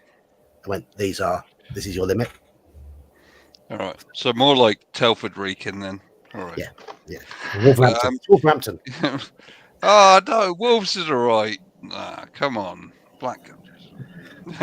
K5K. Do you want to share K5K's comment at 10:40? Yield Geek, essential elements for a new D&D setting: geography, politics, religion. Discuss. Politics, religion, discuss. Yeah. For geography, I always find that putting it on the edge of nowhere is always best. So, Pardon, what was that? for geography, I always find placing my campaign setting on the edge of nowhere is always best. Because with civilization behind them, so they can always go back there if they want to get into that play, but plenty for them to explore ahead of them. My refugee one, they couldn't go back there. Civilization was behind them. They couldn't go back. Let's make a new. In my current 5th edition campaign, it's similar. The setting is a very rural, failed attempt at colonization of a land by a major power across the sea. So they couldn't really make their money there, so they all pulled out, and a bunch of the peasants just kind of stayed back and said, "Hey, we like it better here, even though it's wild." And Back to basics. two major rivers that trade goes up and down, and I probably liked islands because you kind of isolate the characters until they're higher level. You have a very set, and when I mean island, we're not like I said, 30 square miles is still a lot to put in, and it's too far for, especially like I said, I like using the Hawaiian Islands as a base because you do have the mountains, so you have mountainous regions. They're somewhat separated. You can put whatever you want on there. You have the verticality. You do have the ocean, but if they try going anywhere, that's going to be a big adventure unto itself. And I do think when we talk about politics, is you can set up a small village. Not that everything has to be perfect, especially if you want to play a lower tech game. Not that everything has to be perfect, but this really does allow you to. It's nice to say, okay, we're going to put you in a village of 200 people. I can now do the interactions and the politics without making it so ridiculous on all of this. And maybe there are big ships that come in and out, so they can get some trade that way. But that way you can go, okay, I now know who the dockmaster is. I now know who the mayor is. I can do this. I can do that, which is why I think that Saltmarsh really helps from that aspect. But by putting them on an island, they can't wander outside of what I've already pre-programmed for them. It keeps things manageable. Yeah, and then you can build out from there. And then when they get high enough level, it's like, well, maybe we would like to, and you can still put, having been to Hawaii, you can see 100 miles across to another island. All right, at a certain point, I'll go to that island. And then you can start building out from there and then mainlands. But I think in some ways, starting off small and then preventing your characters, it depends on the player from wanting to wander all over the world, makes your life easier if you have a homebrew situation. Then you can slowly enlarge it over time. And that's what I feel. Of course, Hawaii has volcanoes, which are always good for a scenario. Rocks fall, party dies. Well, in their jungle, you've got jungle and desert. You can do jungle on one side and desert on the other. And that's what makes it kind of cool for that. And that in Hawaii is like that. A lot of times you don't see it. But if like you go to Maui, on one side of it, it gets like 100 inches of rain. On the other side, you swear that you're like in West Texas with all of the mountains and there's very little vegetation. So you can actually have a lot of microclimates in there as well. Keeps it interesting. I like to create my own little worlds. I've got a subscription to Incarnate, and I do play around with there a fair bit. And I've got a degree in geography, so I'm a bit anal when it comes to things like that. And I always make sure there is natural geographical logic. Rivers flow down from mountains to lakes and seas, and there's swamps down in lower areas. And most deserts are in the middle, away from the ocean, mostly, but not always. And yeah, I like.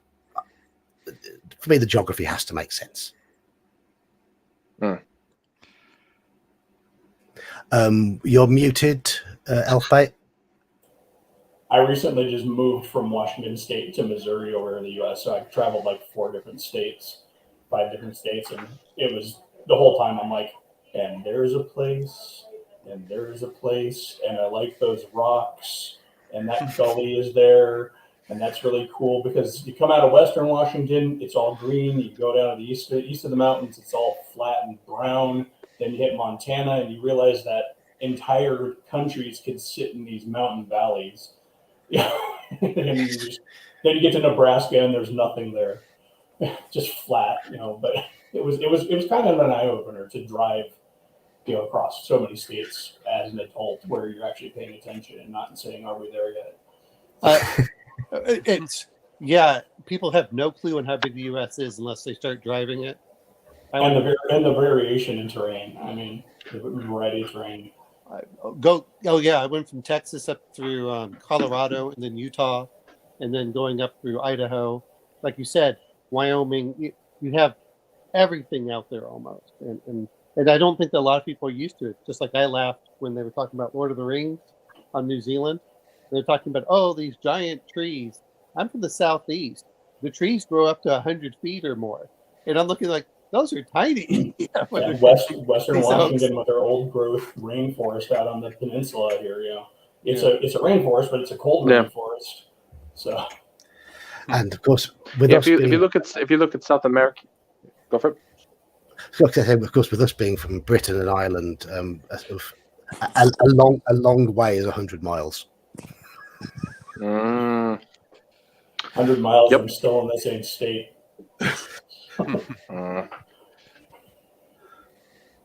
What are you gonna say, DK? Oh, I've completely forgotten what I was going to say. I'm tired. Oh, fair enough. And you're right. Europe has a lot of that with the mountains and things like that. But you really have to. You have to go to like Spain, and then you'd have to go over to because there are different areas in there. But I was in Central Europe with Germany, so I got to see that, and it was nice to see all these different areas. But I've also been to Iraq, and you're going, okay, I don't like this, or Kuwait, and Afghanistan was a desert with lots of tall mountains, which were really gorgeous. You can understand where a lot of these things are the otherworldly. Japan in August is no fun. Which one? Japan in August. Oh yeah. No, I was just gonna say, like, I'm looking through the chat, and you've got like Midnight Green saying I live in Alabama, but at the same time he's been through 41 states. He or she, sorry, don't want to gender you.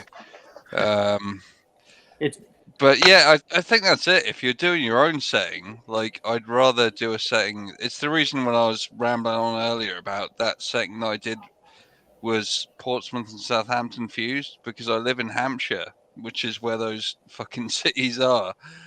I think there's something to just like drawing on where you are, because if you're like-minded people, you'll probably be going out walking in your area, and it's far easier to get everyone collectively thinking like, oh yeah, I know the trees around Hampshire, while you're describing your D&D game, than going off on weird tangents about places that like you've never been before. Yeah.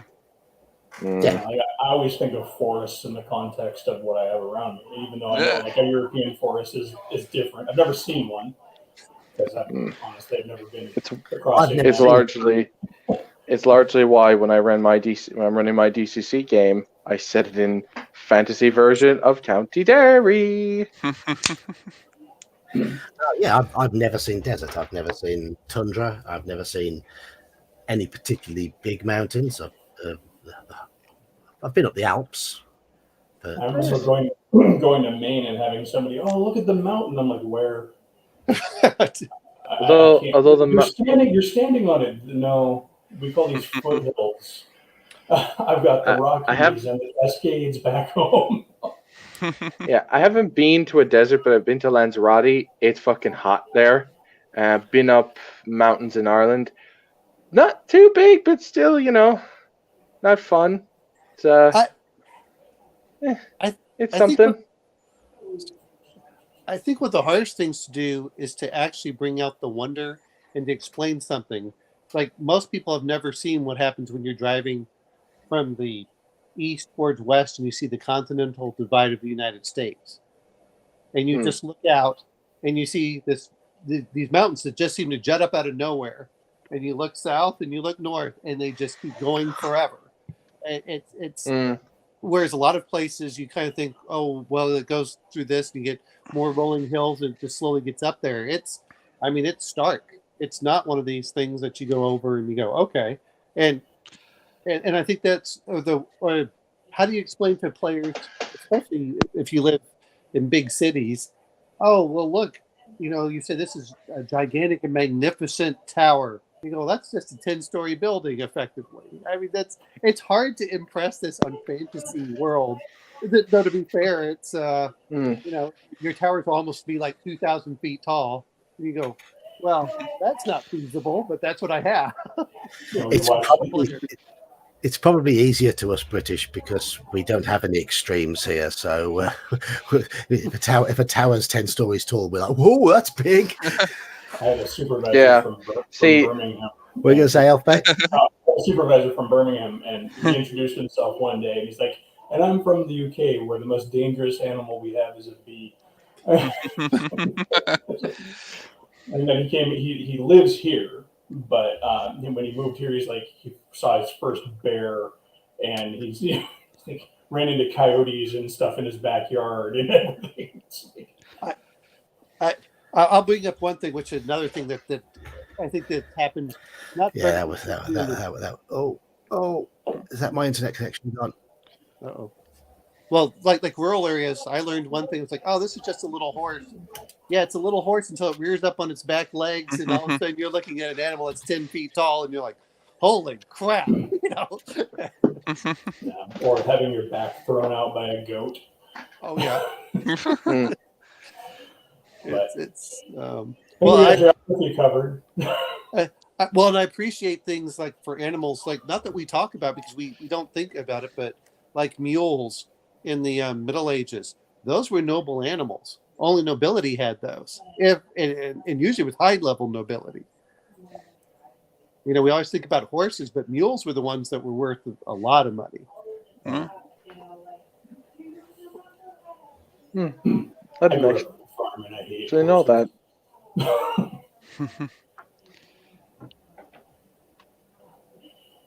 But I think that's part of what, like when you're describing an animal, even if we'd see it in D&D terms, and maybe this is what's good about really low levels that I tend to hate, is, a 3-hit die monster is pretty terrifying that does 1 to 6 points of damage when you only have at most 14 hit points.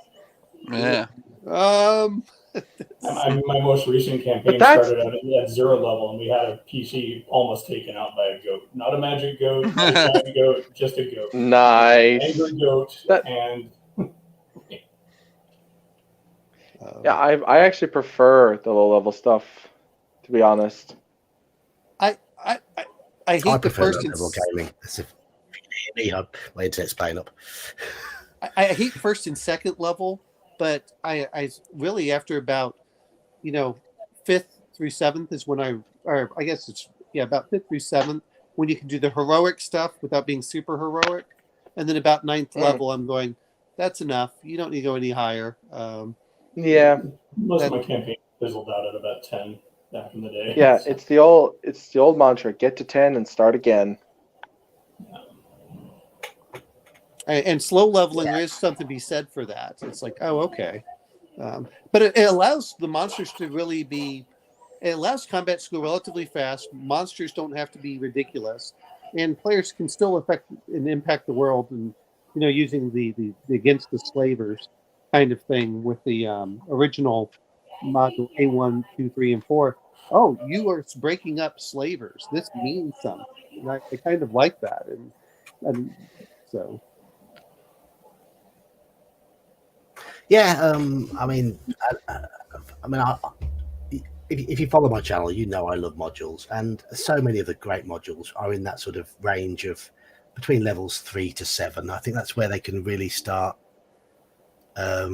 making things very interesting, giving a really good variety, really good spread of challenges. Yes, of course, there are those three classic first level modules that I always mention.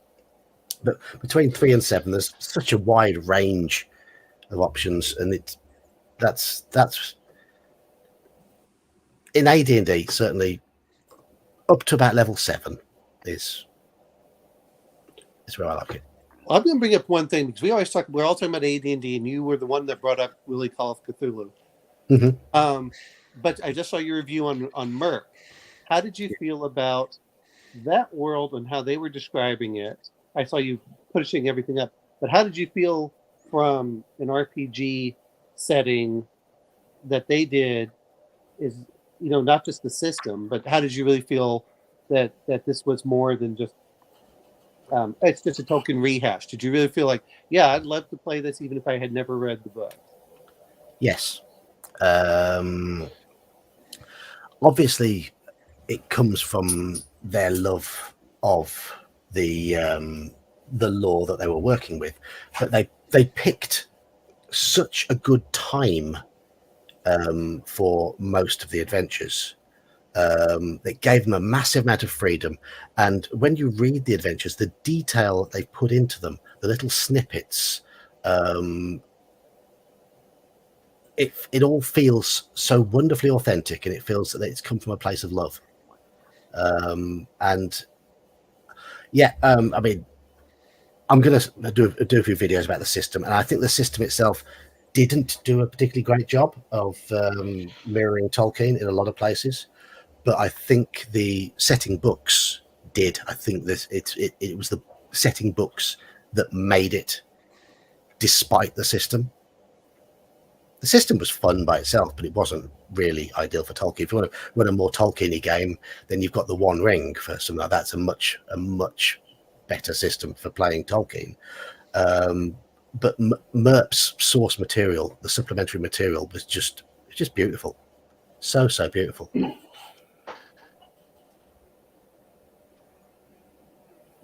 For me, Merp or any of the Middle Earth games, if I can speak,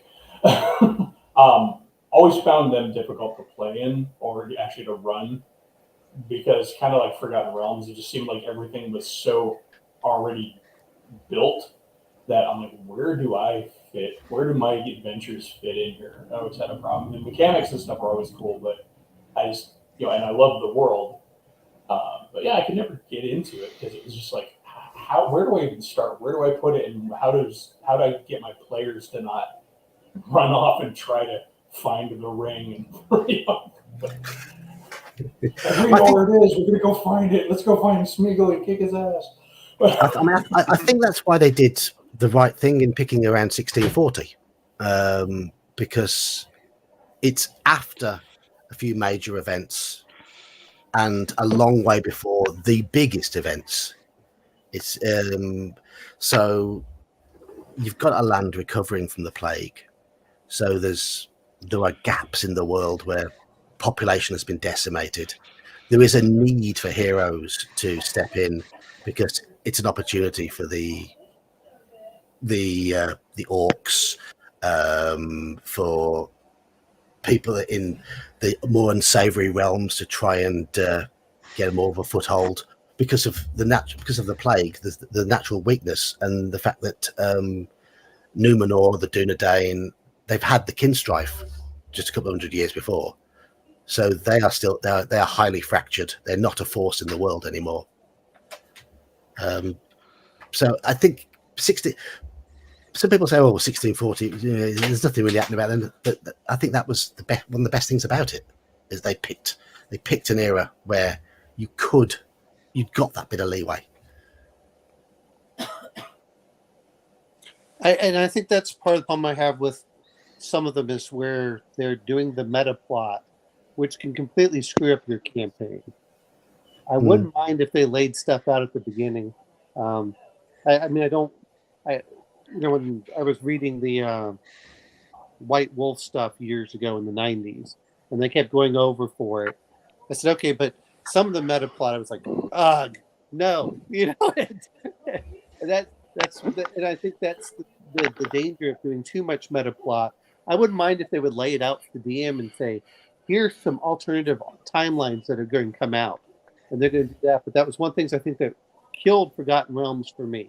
Forgotten Realms to me was fine, and I didn't read a lot of the books and stuff, but okay, you did this. The Red Wizards were kind of cool. You did this. They started opening up the different parts of the world, which I liked seeing. As they got the bigger and bigger maps, at the point I'm not sure you have a wall big enough to put all of the larger maps. But but when they brought out that second book, and they said, well, we're going to allow firearms, but we're not going to, and we're going to do this, and it just felt so ham-fisted. No, I don't need this. This is, and I think that was the problem when they were trying to mix up the world. And I enjoy Manual of the Plains. I really do, from first edition. But if I wanted to play in Dragonlance, I want to play in Dragonlance. If I want to play Mystara, I want to play Mystara. If I want to play in Greyhawk, I want to play in Greyhawk. Stop trying to mix them up and allowing people to go between the different worlds. I understand there are multiple material planes, but that's why I thought the Manual Planes did very well for some of that. But I mean, I don't mind the plane hopping for high level play, but Yes. At lower levels, it should be something that's way beyond. I think Planescape probably was born out of anything. If it's born out of anything, it's born out of the fact that almost every campaign eventually gets to that point where you're just jumping planes anyways. So they're like, why don't we make a setting for this? And even back in my AD&D days, I did have a character who got picked up off of Orth and pulled up into a spaceship and off into the galaxy he went. So I mean, it happened. Settings. You're talking about Tolkien and how it's hard to like fit. Midnight was a good one that came out in the 3rd edition because it was written from kind of the point of view of let's tell a Lord of the Rings story, but where Sauron won, but it wasn't actually Lord of the Rings. It was an original campaign setting, but it had that vibe, that feel. So pretty cool. That sounds interesting. Yeah, there's a big elf queen who gets to power, and then you can't use magic openly, otherwise she'll find you, and it's pretty cool. They've got that in the Merc mechanics, whereby certain spells had risk factors to attract unwanted attention, which is one thing I did like about it. People do talk about it being overly magical, but I'd imagine you'd only really get that if the DM ignored the magic risk mechanic, because otherwise spellcasters would have to be very careful.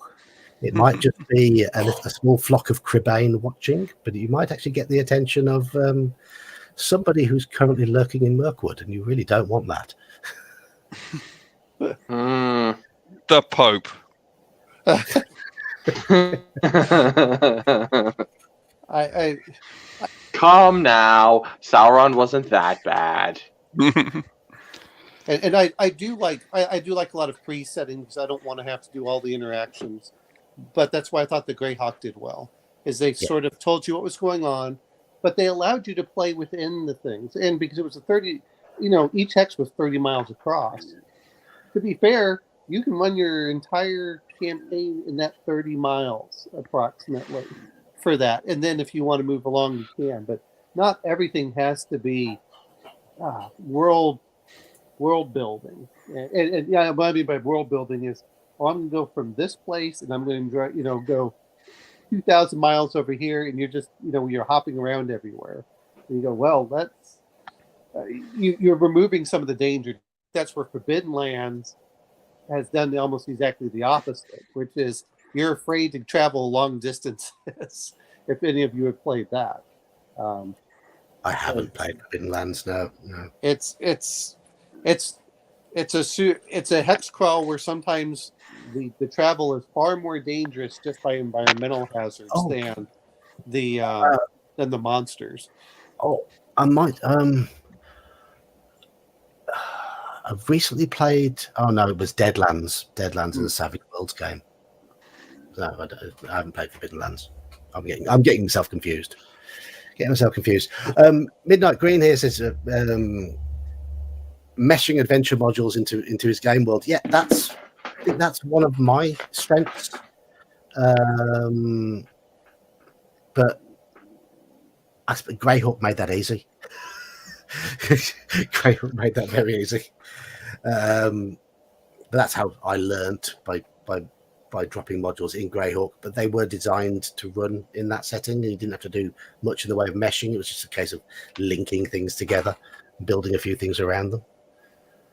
That's why I miss modules, because even though I talk about having a homebrew most of my gaming career, it was still peppered with Against the Giants and B2, and I'm horrible with module numbers, but we would just plunk them down, and we might not even stay on track in that module, but keep on the Borderlands was in our world. But it's just And I started playing when I was really young. I started when I was 8, and so invariably we would always try to take over these locations and throw stuff. I remember calculating with the charts in the DMG, like how much time and money it would take to dig a tunnel from the Isle of Dread to Karamokus and wall off the entire island. but Oh, it's been, the time.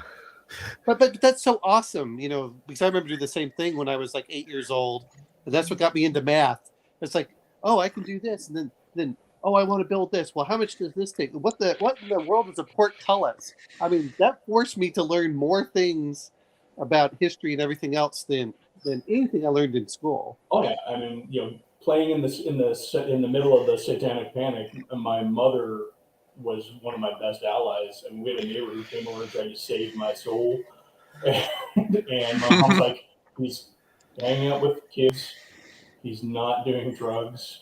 He's not. Of course, I'm 8, so in the 70s. So how many drugs can he doing?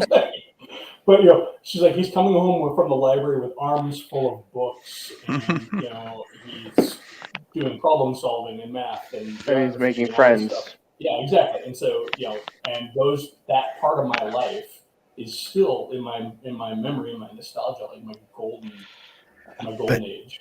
Did you tell her about the interesting ladies' table in the first edition Dungeon Master's Guide? My mother is the mom who found the ubiquitous stack of magazines under the bed and told me, if you want these, tell me, I will buy them for you. I'm going to bring up something. My mom was a hippie. As much as they talk about, I remember everyone talking about the, now of course some of the risque stuff that was in, if you all saw the old John Carter of Mars books on the front in the early 80s, and then the deities and demigods were like, oh my God, it's naked. And I went, I just went, because I was living in Germany, I just went over to the history museum, and they have fully naked statues. I think a lot of people forget just how risque regular TV was there if you were in the know. If you were watching primetime with your parents and watching the murder shows or the detective shows and stuff, I mean, there was always a prostitute. So, silly Ominal. See, here's the problem. You see, that art is high culture. The prostitute is just sleazy, don't you see? There is a clear, obvious difference. It's totally not the same thing. No. I was talking about Aphrodite and deities and demigods. Yeah, I've just picked out my deities and demigods from my shelves, and I want to know what are the odds that I turn to a random page where there's boobs. I would say 5 and 7. 50% would be my guess. So just about every female. Boom. Anybody who was playing. He picked out did you get Aphrodite? Yeah. Did you actually get Aphrodite? Yes. Oh, that's sweet. That's amazing. But I have to laugh because you see all the statues, you see all of the artwork, and you're going, why is it okay if because I started also when I was 8, why is it okay if I've been going and seeing these museums and stuff since I was 7, that all of a sudden now they're freaked out because now we get a pencil drawing. And there was never anything all that vulgar in there. I mean, considering my mother let me watch Heavy Metal, the movie, when I was 10. Wow. Dun, dun, dun, dun, dun, dun. So, I would say that almost everything that's ever been in classic D&D modules on that, in that direction, there has always been probably well within the realm of classic statuary. I mean, or typical pinup art at the same time. I mean, you cannot complain to me about the art in my game books when I know what you have painted on the side of your van. Yeah. I mean, and let's be fair. To be fair, some of the art of the ancient world is a little bit questionable in some of the things they depicted. Compared to what's in the D&D book, I mean, just yeah. Especially the Greeks. I'm saying the Greeks had a very, very interesting taste, and we shall leave it at that. I've been to Pompeii, and I have seen those things we hear about. And I did A-level ancient history, and our the guy who taught us ancient Greek, had an array of statues on his window ledge. And let's just say they were all very well endowed indeed. Yes. We did wonder about him. Well, it's there's so much out there. When you talk about settings and things were really cool, and I remember getting my first theme folio and opening it up and like, ooh, it's book I ever got. It was really creepy, and I thought, and it still has that effect. Even though I look at the drawings now, I'm like, they're kind of laughable compared to the modern art in there. Now, to be fair, I'm going to say this much. If anyone really wants to look at the art of D&D, I really do recommend a documentary, In the Eye of the Beholder, because I watched it and I went, was it really this bad? Because I don't have my first edition books at my parents right now, but I went, yeah, it was really as bad as I think. And yet those the carrion crawler and the beholder, which I mean, the beholder, you might as well grab that little styrofoam ball and stick up some of those old pipe cleaners. You like doodled. You took an eraser marker and just doodled the little eyes and the mouth on it. Yeah. I mean, if you look at that and then you look at I forgot whatever 5th edition, you're like, now that beholder actually looks impressive and scary. And if you think the first edition beholder looked bad, like the one before that, like the OD&D version, was even derpier. At least the beholder in 1E looked active and menacing, sort of. Whereas the other one looked like it was doped up on weed. It's like, And yet, as kids, we were like, "Oh, this is so cool! It actually has pictures." Nope. It's like, oh my god, I know what a beholder looks like. Like, yeah. But some of the art was good, though. There was, and like I did said in my Errol Otis video, some of those great artists, they didn't attempt to make it realistic. Yeah, they attempted to make it. They attempted to make it fan art.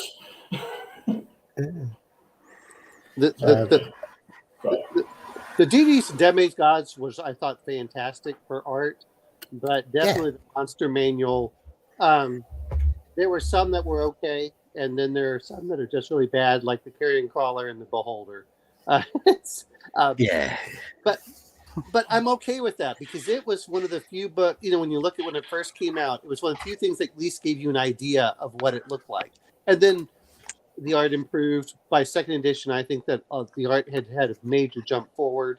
But the problem I'm having now with 5th is I thought that the first few books, like Morning Canes and stuff like that, but now they've started making it look more and more cartoonish. And it's not even it's not inspiring or scary, and I think that's the problem. Is I want characters to look over and go, oh my god, this is a dragon. Oh my god, this is a beholder. These are monsters that cause TPKs. I tend to gravitate towards the third party stuff for 5e. So yeah. I mean, it's lost a lot of character. It has lost a lot of character, and there was a lot of. I mean, Adam's just mentioned here, there was a lot of early art that was technically very good. I mean, you can't deny that those 4 artists he's mentioned there were technically very talented and produced some iconic pieces. Eastley's cover of the revised Dungeon Master's Guide with that opening the doors is just it's awesome. Clyde Caldwell's art in Ravenloft is among the best ever seen in RPG products. It's just unbelievable. Parkinson's cover of Temple of Elemental Evil is wonderful, and for me, Elmore's best work was that in the Beckney books, the black and white stuff he did in the Frank Menzer basic box. Just absolutely stunning, absolutely superb. I loved Elmore's dragon cover magazines, and he himself said that it was he loved to do landscapes, and then he just put a dragon in there. and I think it has that anyone that's been in mountains can really understand of, oh, this is a beautiful area, and then when you see a dragon, you're like, oh crap, there's not really any place to hide. For me, some of it almost felt a little bit posed sometimes, but you're right. His feel for the outdoor setting was lovely. It's just I just wish you'd put a bit more dynamism in his figures from time to time. It did sometimes feel like you were reading a clothing catalogue with the models.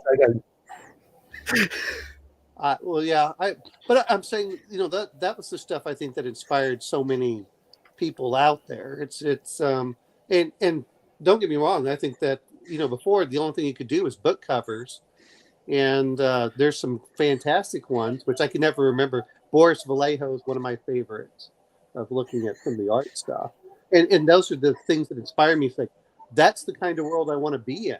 I want that dynamic pose. And against these monsters, or just the picture, it just makes me go, what is going on there? And I want to learn more about that setting. And that to me, that's what I really would like. Speaking of which, we're going to talk, since we did talk about some things, I have to mention I do like the Symbaroum setting as well. For anyone that's looked at it, what setting? See, while everyone's looking confused, I am just going to time out and say I'm going to bed. Oh, spoilers! me and Yeo Geek are the same age, but I go to bed earlier than him, which explains this. You're younger than me. You're younger. All right, well, you have a good night. I know. I'm lying. It's fine. Thank you for having me on. Thank you all. Right. So what was the setting you were talking about there, Owl? Symbaroum. If you've ever looked into it, it's the, you want to talk about dark forest and things like that. Nordic dark fantasy. Yeah, it's very Nordic, isn't it? Yeah. I've played one game of it and I found it interesting, but not interesting enough to buy it there and then. But it's one I want to have a look at more. Yeah, it's definitely one I want to grab, and it kind of tips into that toe of authentic voice that I was talking about earlier too. And I haven't looked at the 5e version in any way, shape, or form. I got it because a lot of people, I think it was on sale and I can get it for half price. And I said, I'll just buy all the basic books. But I do like the fact that whenever you have lost civilizations that have risen and collapsed, I do like that the elves are humans aren't allowed in this and they're going to encroach anyway, which, I mean, you have historical parallels, but it has that. There's corruption that comes in, and so much of the artwork. Not that I'm saying that, because I like photorealistic artwork, and his does more of a kind of an impressionistic view. And I could be wrong on that, but it's not clear when you look at things. It's not that crystal clear drawings that you would see. It's kind of I want to call it almost like it's impressionist, but not. It's slightly different, but yeah. But it evokes those feelings when you go in there. When you go into the forest, you can die in there, and you can feel that dark oppressiveness, and yet it's greed that will lead you in there. And if you go as a GM, it's nice to know all the background, but then part of you goes, I've just spoiled it for myself if I ever play. That's the other problem. I gotta bounce out, guys. Thanks. Oh, yeah, sorry. All right, cheers. I mean, the one game I had was at a convention where I just basically sat down at a table with random other people and played a 4-hour scenario. So I don't know if it taught me enough about the game to have that level of appreciation, but I certainly enjoyed what I saw. I'm not sure I enjoyed the system, which is what always gets you, but I know I've played enough systems that maybe I could just say, I'll just use this one instead, or but as far as settings, I think that's the major advantage of a really good setting, is if you have a fantastic setting and it allows you to build that world, you can always change up your system a little bit, and it depends on how much you have to hack it to get the feel for it. But yeah, I definitely I like that feeling of it. It's you're at the edge of the forest, and I grew up near a forest. You're at that edge of the forest, And when you go into the forest, you're going into a very dark, and I'm not sure in how it is in Britain, but a lot of our literature from like Hawthorne always talked about you're in civilization and going into the forest was dangerous and dark, and it has that kind of feel. Definitely Eastern European, I guess Scandinavian feel. Like whenever, Hansel and Gretel doesn't mean anything to me. I'm like, oh, okay, yeah, we got these giant trees. It's no big deal. But for them, yeah, it was, you're going to get lost and you may never come home. And you were stolen by fairies and things. So, I definitely like that kind of feel.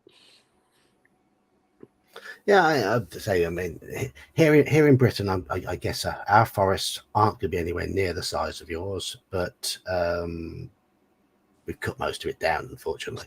But we do have forests, and one thing that is nice about here is it's a short way to travel to get to the countryside, and we've got some beautiful countryside.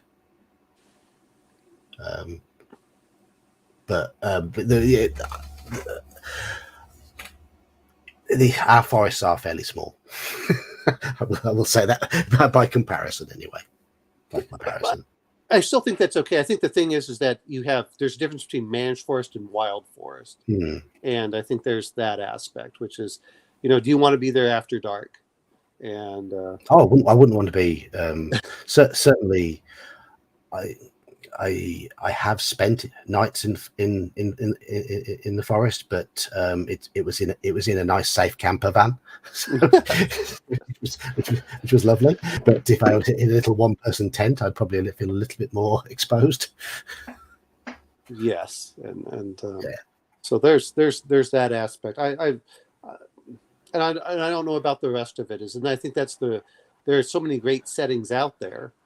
And you say, okay, what will appeal to it? And I think some of it is, and this does help us in some ways, is we have enough movies that I don't have to get the Arctic right. All I have to do is make the characters feel that they're in the Arctic, and I'm okay. And or they feel like you're in a jungle. That's okay. They don't have to visit. If I, it's like this. Oh, okay, that's fine. And I think there's some things, but there's some things like touch and taste that are very hard. Like I was seeing people talk about ladybugs and stuff like that.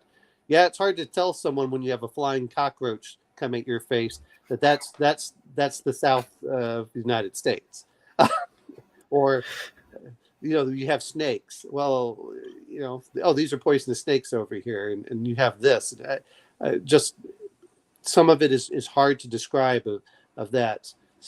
When anyone that has been to the tropic or the subtropics and during the summer, it feels like someone's grabbing you and embracing you, and you're just sweating for the entire thing. Like, I'm gonna dip out. Dip out. Are you off? Are you? Yeah, right. I got work in the morning. Bye. All right. See ya. I'll only keep going for another 5-10 minutes. I think we've been on. Yeah. I was going to say, regarding, I mean, you don't have to have an intricate knowledge of the setting you're describing. I mean, I'll bring up another. I mean, that again. I've never been on the Orient Express. I've never been anywhere near the level of luxury that describes. And you're right. You trying to explain the smells, the sights, and the tastes of food I've never experienced, qualities of wines I've never experienced. It is a challenge. It is a challenge. And I'm just going to zap some bots. Bye bots. But isn't that part of the game? Just embracing that challenge and just doing your best. Yeah, I mean and I think it also helps as you get older. You've had more experiences. But it's but what they always say is that smell is one of the ones that brings back memories the most. Is by my understanding. It's nice to have that, and just like it's bustling markets, you like to convey that to your players, and it's kind of hard sometimes. If, like for me, I grew up mostly in places that were under 20,000 people. Okay, I didn't really experience the jostling of markets until I went overseas in certain areas, and that's a big difference. And I think that's why we also play the games, is to imagine us in places that we've never been or will never be, or we will never be able to go to. I mean, I've never lived in a town. I've always lived in a city. Oh, okay, mostly on the edge of a city, but I've never experienced what it's like to actually live out in the countryside or a long way from anywhere. I've spent short holidays away. I mean, I've been to some nice places to visit. I mean, Mauritius, for example, I've been that's one of the most beautiful islands on the planet. I know no idea what it's like to live there, but I spent 10 days there. But yeah, we say we do pick up these experiences, and we can pass them on as best we can. So yeah, I mean, those are, and I'm just trying to think of various settings for, I guess the real question isn't just what worlds do we like, what areas do we like to play in? Like, do we want everything to be, I'm not a huge fan of deserts. I like the idea that characters can visit it, but I'm not sure I want to set my world in the equivalent of Saudi Arabia. But I so almost all my settings default to a European style campaign, with the exception, I guess, of a couple of them, or oddly enough, Arctic, Nordic campaign. We're out in the wasteland tundra. So I mean, for things. I mean, I'm guessing it's the whole idea of setting in a European style setting. Even if you've not lived in Europe, it's the literature and the general feel of those early games we played. That was the default. So it's probably what draws us to it, because it's what we know. It's what makes us comfortable. I like, as I've said, I like my settings to have small towns, not big sprawling cities. Even though I live in a big sprawling city, I'd rather set my game in a more rustic, more Shire-like environment, because that's the type of fantasy that appeals. And the other part is what we look at it from a historical standpoint. How big was London in the 1400s? I mean, it was what, 20,000 maybe? Wasn't that big? No. I think wasn't Winchester the capital around then? I'm not sure. For some reason, I keep thinking, but I mean, that's tiny compared to what we think of today. And if you look at was Tijuana and a few others like Rome, where those are truly sprawling cities, and yet we look at our games like, oh, it has to have 1 million people. We go, wait a minute, most of the major cities back then were a few thousand at most.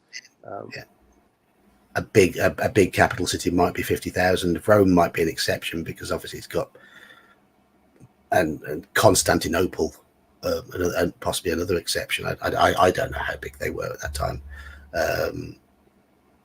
And maybe the Aztec capital, Tenochtitlan. I don't know how big that was. I mean, by all accounts, it was fairly sizable. I've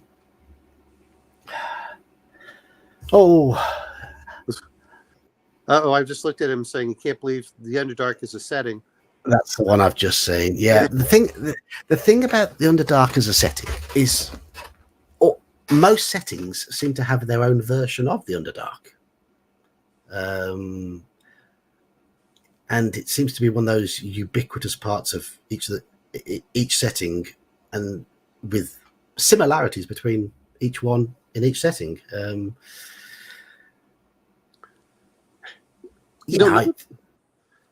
I think none of them are mapped. Unlike when you get the surface world, they put all the maps. Whereas underground, you're like, well, we could put tunnels, and technically tunnels don't even have to connect, so they could be all over, and you get a much more three-dimensional aspect as well. We all know the dungeons on this level, and this level, and then this level, but what are you supposed to do when you say, okay, you're in a 100 miles for this? all right. No one would ever know, if you're in one tunnel complex and right next to it, unless they somehow accidentally dig into it. The problem that I had with it, like most of them, is that they made everything far too powerful with the Drow, Svirnabelin, and Droger, which was fine as opponents, but once you made those into player characters, it really skewed everything. Yeah, I mean, I was looking forward to running Descent into the Depths of the Earth and Vault of the Drow, but the campaign never reached it. So I've never run a proper, true Underdark campaign. I've run adventures that have delved into bits of it, but I was looking forward to giving D1, 2, 3 a proper crack. But my party all died. They all died in G3.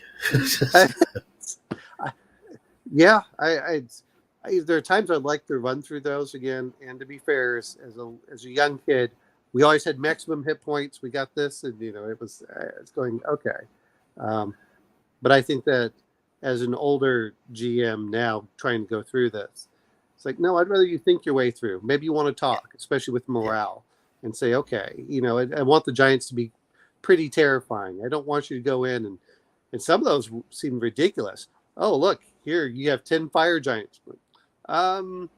Yeah, you're No. to fight those. No, thank you very much. But I mean, with D1, 2, and 3, what Gygax did is he fully fleshed out a few sections and then just said, here's some suggested tunnels, here's a hex map with a few bits and pieces filled in, go to town with the rest of it. And that's the thing with the Underdark, is it's never been properly fully mapped out. I got the feeling from the modules that the characters were going to be under there for months.